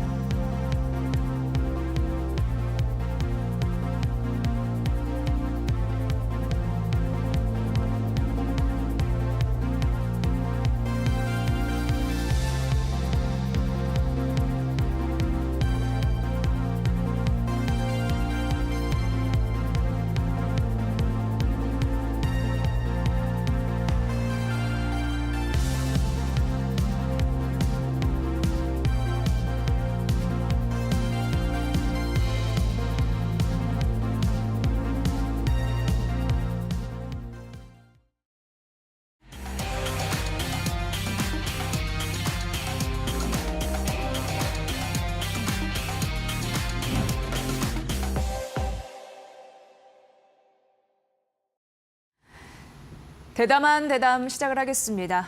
금융시장 경제의 기본인 환율과 금리. 요즘에 신경 쓰시냐고 머리가 아프실 텐데 워낙 복잡하다, 어렵다 생각하시는 분들이 있는데 이 편견을 깨주실 그리고 앞으로의 전망을 또 쉽고 친절히 알려주실 전문가 한 분을 모셨습니다. 오늘 이 시간은요. 변정규 미주은행 전무님과 함께 분석해드리도록 하겠습니다. 전무님 어서 오세요. 안녕하세요. 네.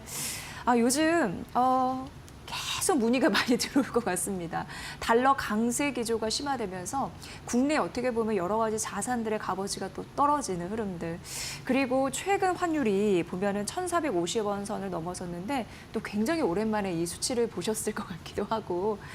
어떻게 지내세요? 예. 뭐 최근에 그 비상기업 사태도 있었지만 그 전부터도 환율은 상당히 높았어요. 네. 지금 뭐 2년 이상 1,300원대 환율이 계속되고 있고요. 그다음에 기준금리 최근에 FOMC 회의도 있었지 않습니까? BOJ도 있었고 그래서 여러분들이 많이 이렇게 촉각을 기울이면서 이런 것들 보셨을 텐데 예. 조금 한 번씩 이 시간을 보면서 저희가 뭐 앞으로 모든 것을 다 대응할 수는 없다고 치더라도 지금까지 그런 상황을 좀 정리를 하고 앞으로 내년 저희가 며칠 안 남았잖아요. 연말까지 예. 조금 정리하고 그다음에 앞을 갖다가 조금이라도 어떻게 될지 내다볼 수 있는 그러한 자리가 됐으면 좋겠다 이렇게 생각합니다. 네.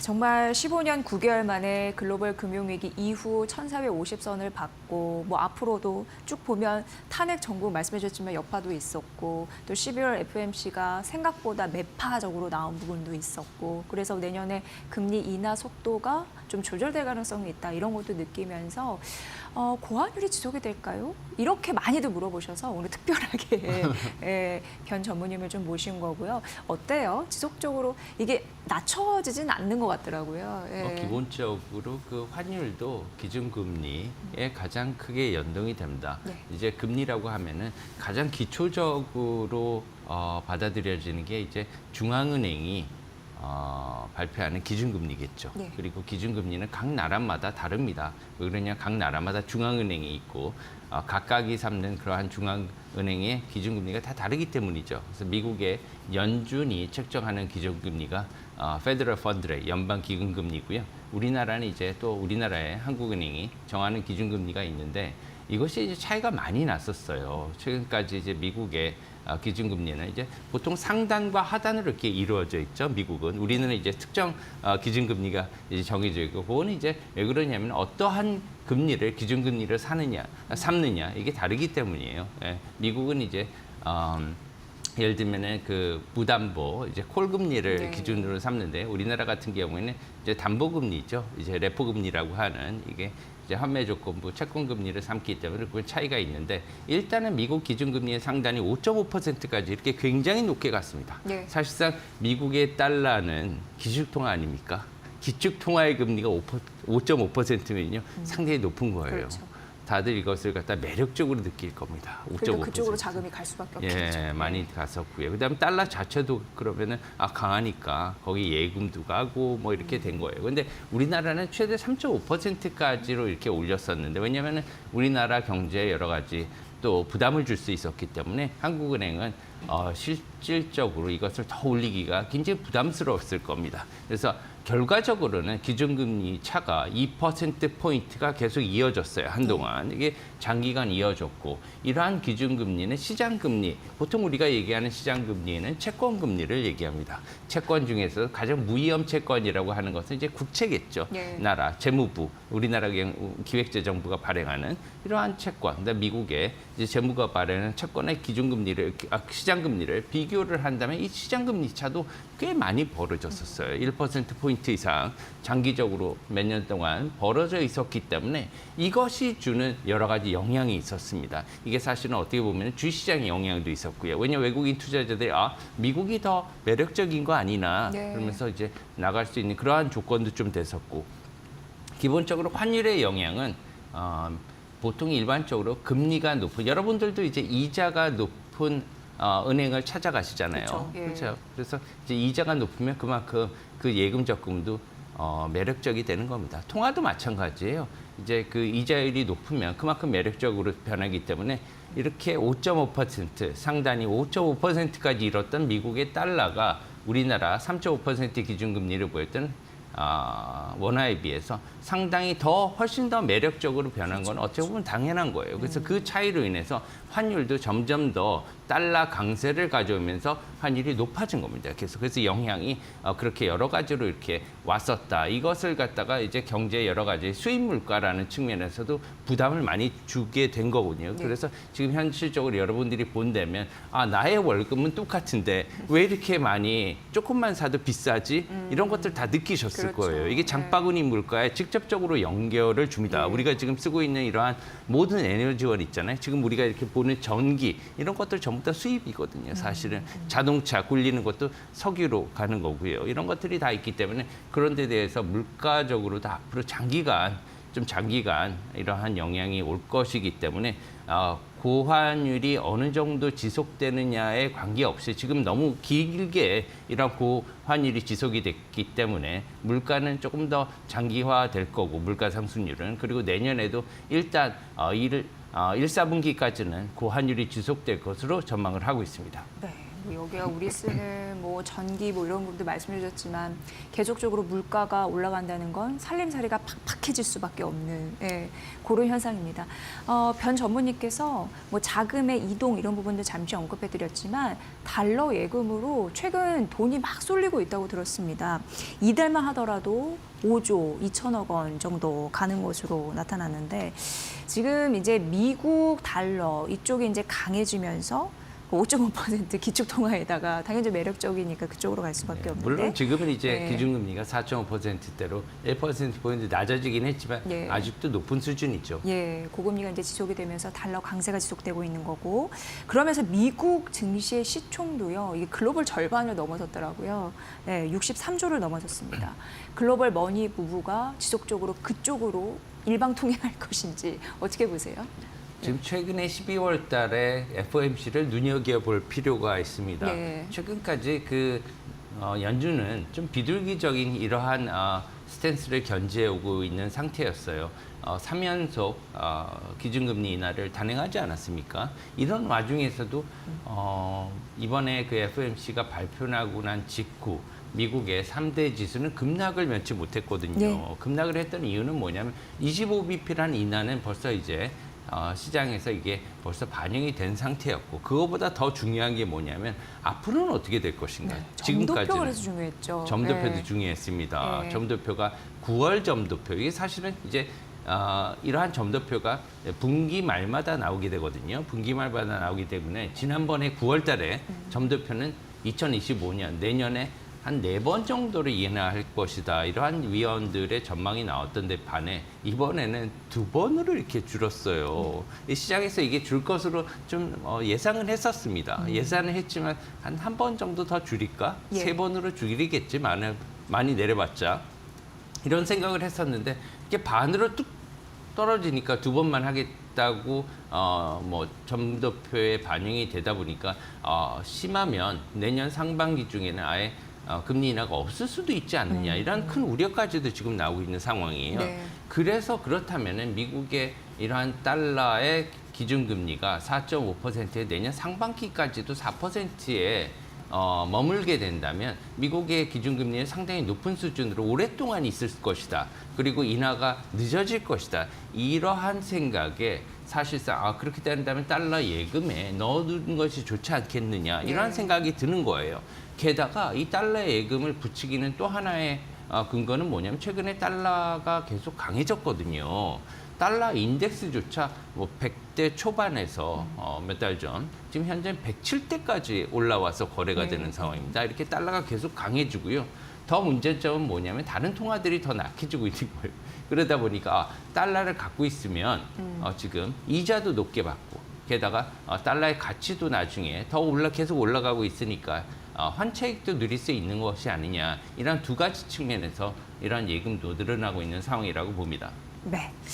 말씀해 주셨지만 정말 내년 상반기에 기준금리 동결의 가능성이 있는 상황이고, 1월 같은 경우에도 동결 가능성 굉장히 높아지고 있습니다. 그런 흐름은 좀 아시면 될 것 같고, 근데 우리가 여기서 좀 생각해 볼 대목이 있습니다. 굉장히 중요한 포인트가 될 수 있겠는데, 근데 현재 이제 트럼프 대통령 당선이 이제 취임이 한 달도 채 남지 않았는데요.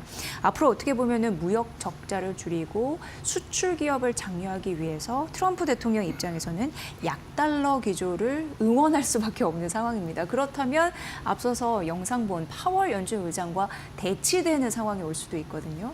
이에 대한 셈법도 우리가 좀 미리 알아봐야 되지 않을까, 이런 생각을 해보게 되는데요. 네, 마가라고 하죠. 네. Make America Great Again. 이러한 기치를 내건 이제 트럼프 행정부인데요. 이제 1월 20일 출발하지 않겠습니까? 미국의 새로운 행정부가. 하지만 지금까지는 아직 환율에 대한 언급은 아직까지는 없습니다. 엔비디아에 대한 반독점, 조사에 착수했다. 이 정도는 지금 나왔기 때문에 미국 신행정부, 트럼프 신행정부가 무역 적재에 대해서 앞으로 더 관심을 가질 거라는 생각은 다들 지금 하고 있어요. 특히나 트럼프 일기를 본다면 트럼프 행정부 초기에 한 1년에서 1년 반 동안 무역 분쟁 당사국인 예. 위안화, 중국의 위안화, 그리고 유로존과도 무역 마찰을 크게 보였어요. 트럼프 일기에서. 그래서 유로존의 유로화, 이 두 통화가요 굉장히 급하게 강해지는 그런 추세를 트럼프 행정부 일기 초기에서 보였습니다. 한 1년 동안.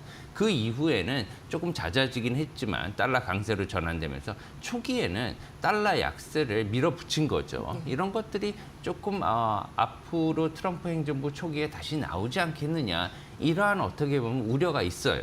그리고 게다가 마가 정책은 트럼프 행정부가 약달러를 추진하고 저금리를 추진했을 때 성공 가능성이 높은 그러한 정책입니다. 왜냐하면 트럼프 행정부는 약달러를 추진했을 때 무역 적자를 줄일 수가 있거든요. 또한 저금리 정책을 했을 때는 기업들의 채선성이나 이러한 미국의 경기가 좋아지는 상황을 나타내기 때문에 저금리와 약달러가 필요하지 않을까, 반드시 필요하다고 봅니다. 그렇지만 언제 이러한 약달러 추세가 전환될 수가 있겠느냐, 이렇게 볼 때는 조금 이번에 연준의 기준금리 결정은 좀 매파적이었잖아요. 예. 이것은 트럼프 행정부와는 조금 마찰을 일으킬 수 있는 그런 소지가 앞으로 있지 않을까, 이렇게는 생각이 됩니다. 따라서 내년 초반 트럼프 행정부가 들어서고 난 후에 기준금리에 대한 물론 기준금리 결정은 미국 연준의 통화정책의 전적인 권한이에요. 그렇죠. 행정부가 간섭할 수는 없지만 트럼프 대통령은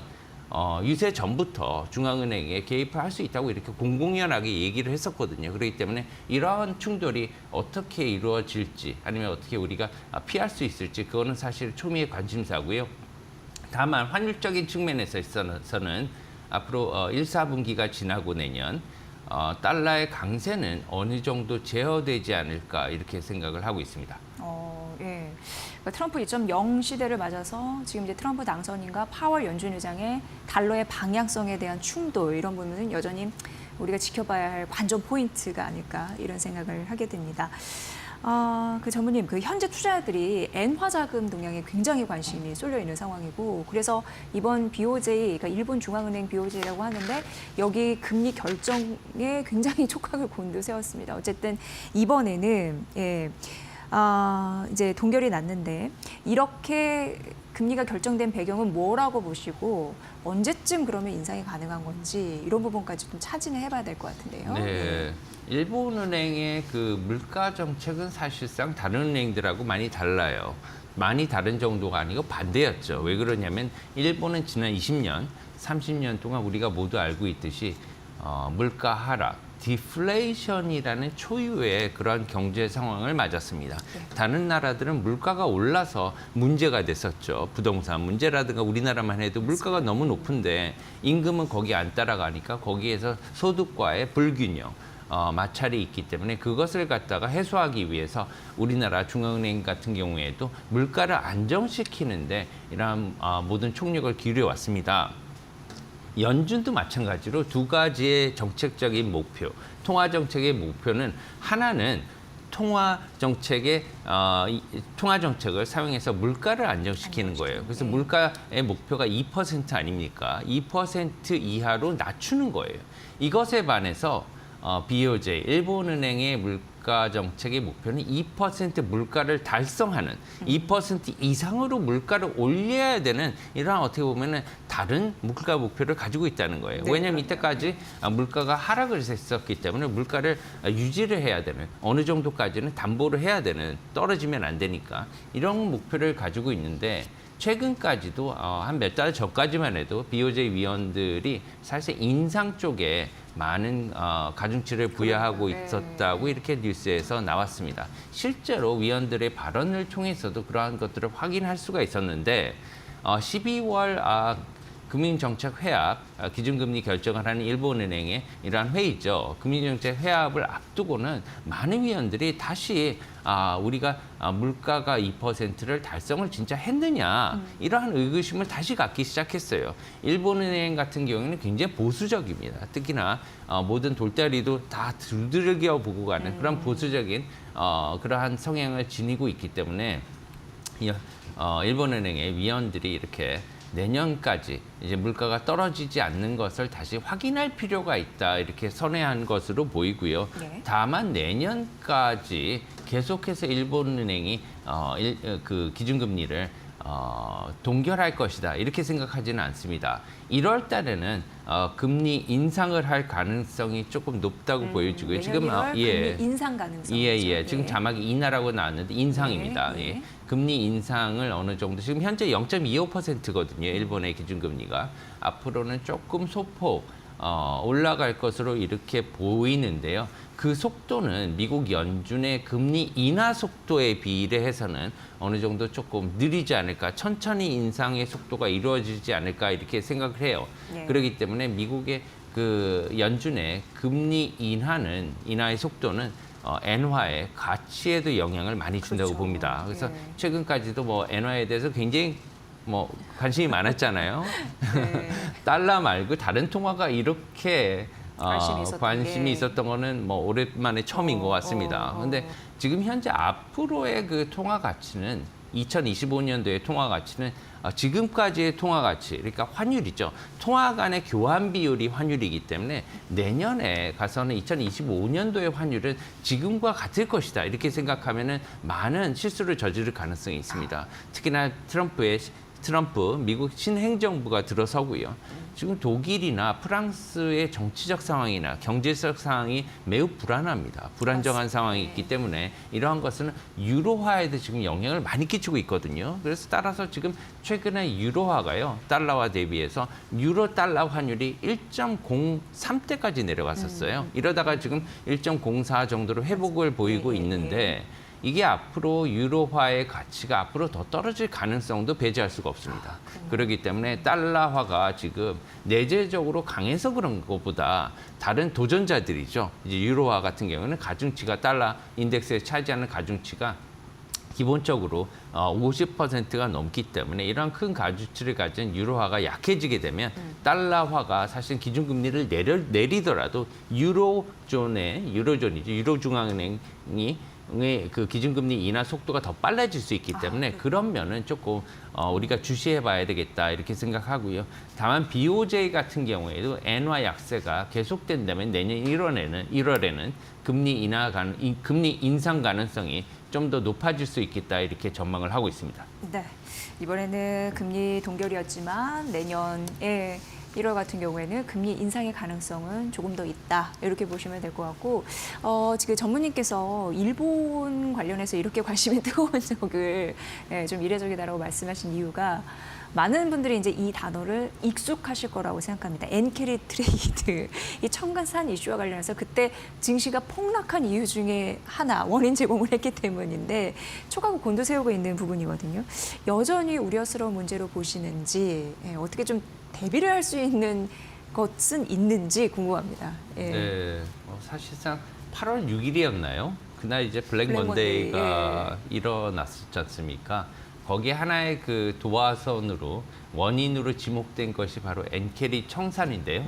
엔캐리 청산 그러시면 일반인들이 사실 굉장히 생소할 거예요. 엔화는 사실은 일본의 통화라는 건 다 알고요. 근데 캐리가 왜 나오느냐? 캐리가 뭐냐? 캐리라고 하면요, 이자라고 생각하시면 됩니다.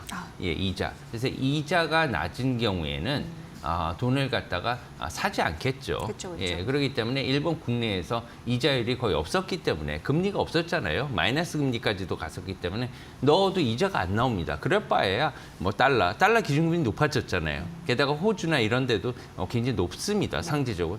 그래? 그러면은 엔 말고 다른 나라 통화를 사자. 이게 이제 엔 캐리였습니다. 캐리 트레이드를 해서 이자가 나오는 대로 나가자. 그렇기 때문에 일본의 투자자들이 해외 투자를 많이 했었어요. 근데 이것이 개인 투자자뿐만이 아니라 전방위적으로 일어나게 됩니다. 왜냐하면 이러한 그 엔 캐리 같은 경우에는 해외에서 이제는 우리나라 기업들도 해외에서 제조를 하고 수출을 하고 이런 경우가 매우 많잖아요. 일본과 같은 경우에도 굉장히 많습니다. 오래전부터 시작해서 일본의 그러한 제조업이나 수출 기업들 같은 경우는 국내에서 제조하는 것보다 해외 일찌감치 이제 해외에 나가서 공장을 설립하고 수출을 해왔기 때문에 이런 기업들은 해외에서 수출하게 되면 그런 이윤들이 해외에 남게 돼요.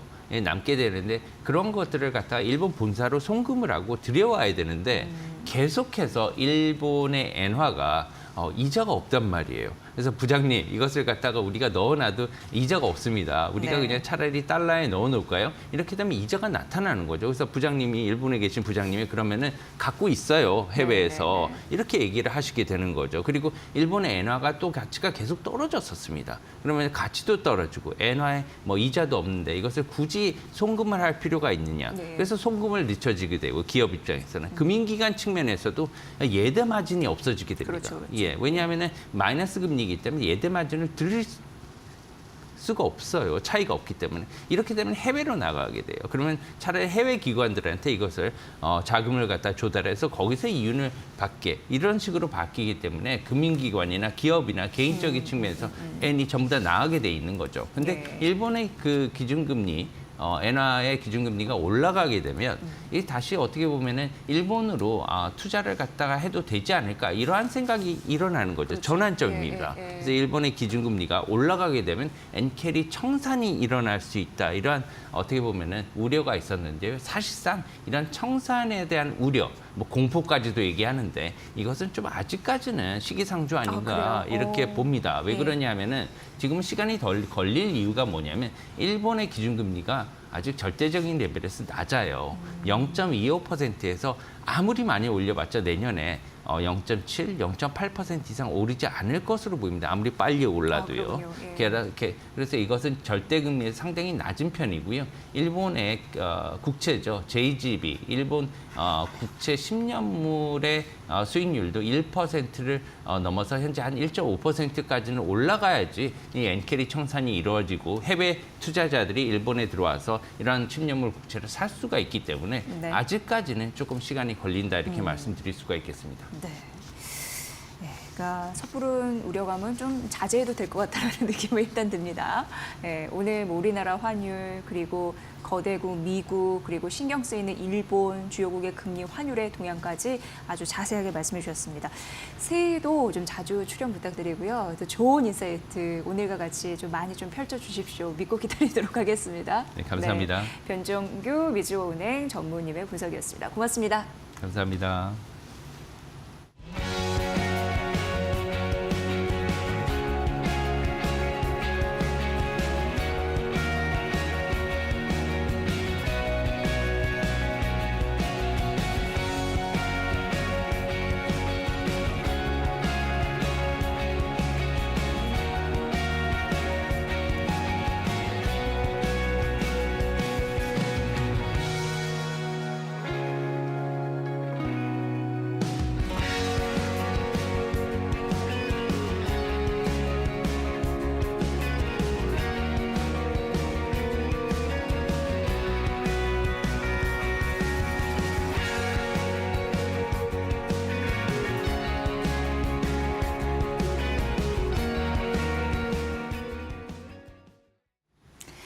네, 오늘 여러분께 금융주 얘기를 좀 해드리고 싶었습니다. 최근 금융주가요, 그 탄핵 계엄 사태 이후에 주가가 반등을 도무지 보이고 있지 않습니다. 뭐 여러 가지 이슈는 있습니다. 사실 뭐 탄핵 전국 일부분 우려가 해소가 되었다는 것도 있고 최근 4대 금융주가 모두 밸류업 지수에 포함이 됐잖아요. 뭐 KB금융이나 하나금융지주가 추가로 됐으니까 그럼에도 불구하고 외국인 투자자의 이탈이 일어나면서 주가가 반등하지 못한 흐름들이 나타나고 있는 상황입니다. 뭐 일각에서는 이런 얘기도 하더라고요. 아니다. 지금 전반적으로 봤을 때 외국인, 지금 주도주가 대부분 이제 무너진 상황에서 그 금융주에 대한 외국인 투자 비중은 그렇게 망가지지 않았고 그리고 밸류업 공시 이런 효과도 보면서 전반적인 시장 리스크에서 매력적인 투자 대안이 될 것이다라고 하는데 여기 보시면 4대 금융지주 3일 이후의 주가 흐름이 그렇게 좋지 않아서 과연이라는 물음표가 생기기 마련이었습니다. 제가 단적인 예를 하나 제시를 해드리면서 과연 금융주 사도 될까에 대한 좀 핵심적인 이야기를 해드리려고 합니다. 자, 다음 페이지 넘어가 보면요. 그 금융주를 사는 이유는 뭘까요? 그 배당의 매력 때문에 사는 분들이 많잖아요. 근데 배당의 척도를 알려드리는 지표가 하나 있습니다. 바로 여기가 CET1이라고 해서 보통주 자본 비율인데 기니까 제가 그냥 CET1이라고 하겠습니다. 이게 뭐냐면 자본의 위험 자산을 나눈 값이다 이렇게 보면 되는데 은행들도 위기가 딱 터지잖아요. 그러면은 손실을 잘 흡수할 수 있을지 없을지를 나타내는 지표이다라고 보시면 되고 쿠션 역할을 잘 하는지 그리고 앞으로 이런 위기를 잘 헤쳐나갈 버텨낼 힘이 있는지를 알려주는 대표적인 지표다라고 보시면 됩니다. 그런데 이게 CET1이 13%를 초과해야지 금융주들이 배당을 할 수 있는 자금 여력이 있다고 합니다. 그래서 보통은 13%를 넘을 때 금융주들은 자사주를 매입해서 소각하는 우리가 아는 배당의 매력을 갖추게 되는 겁니다. 실제로 3분기만 하더라도 4대 금융의 지주가 13%를 넘기는 흐름들이 있었는데 왜 13%냐? 그냥 쉽게 그냥 외우면 되실 것 같고요. 금융당국의 가이드라인입니다. 그래서 연초부터 4대 금융지주가 CET1 비율을 13에서 13.5% 밴드 하에서 이걸 상향하려고 무지 노력은 했습니다. 그런데 문제가 있습니다. 다음 페이지에 보면 이 CET1이요 떨어질 가능성이 있습니다. 앞서서도 변정규 미지오은행 전무님의 말씀을 좀 들어봤지만 달러 값이 올라가잖아요. 그러면 CET1이 떨어지게 됩니다. 왜냐?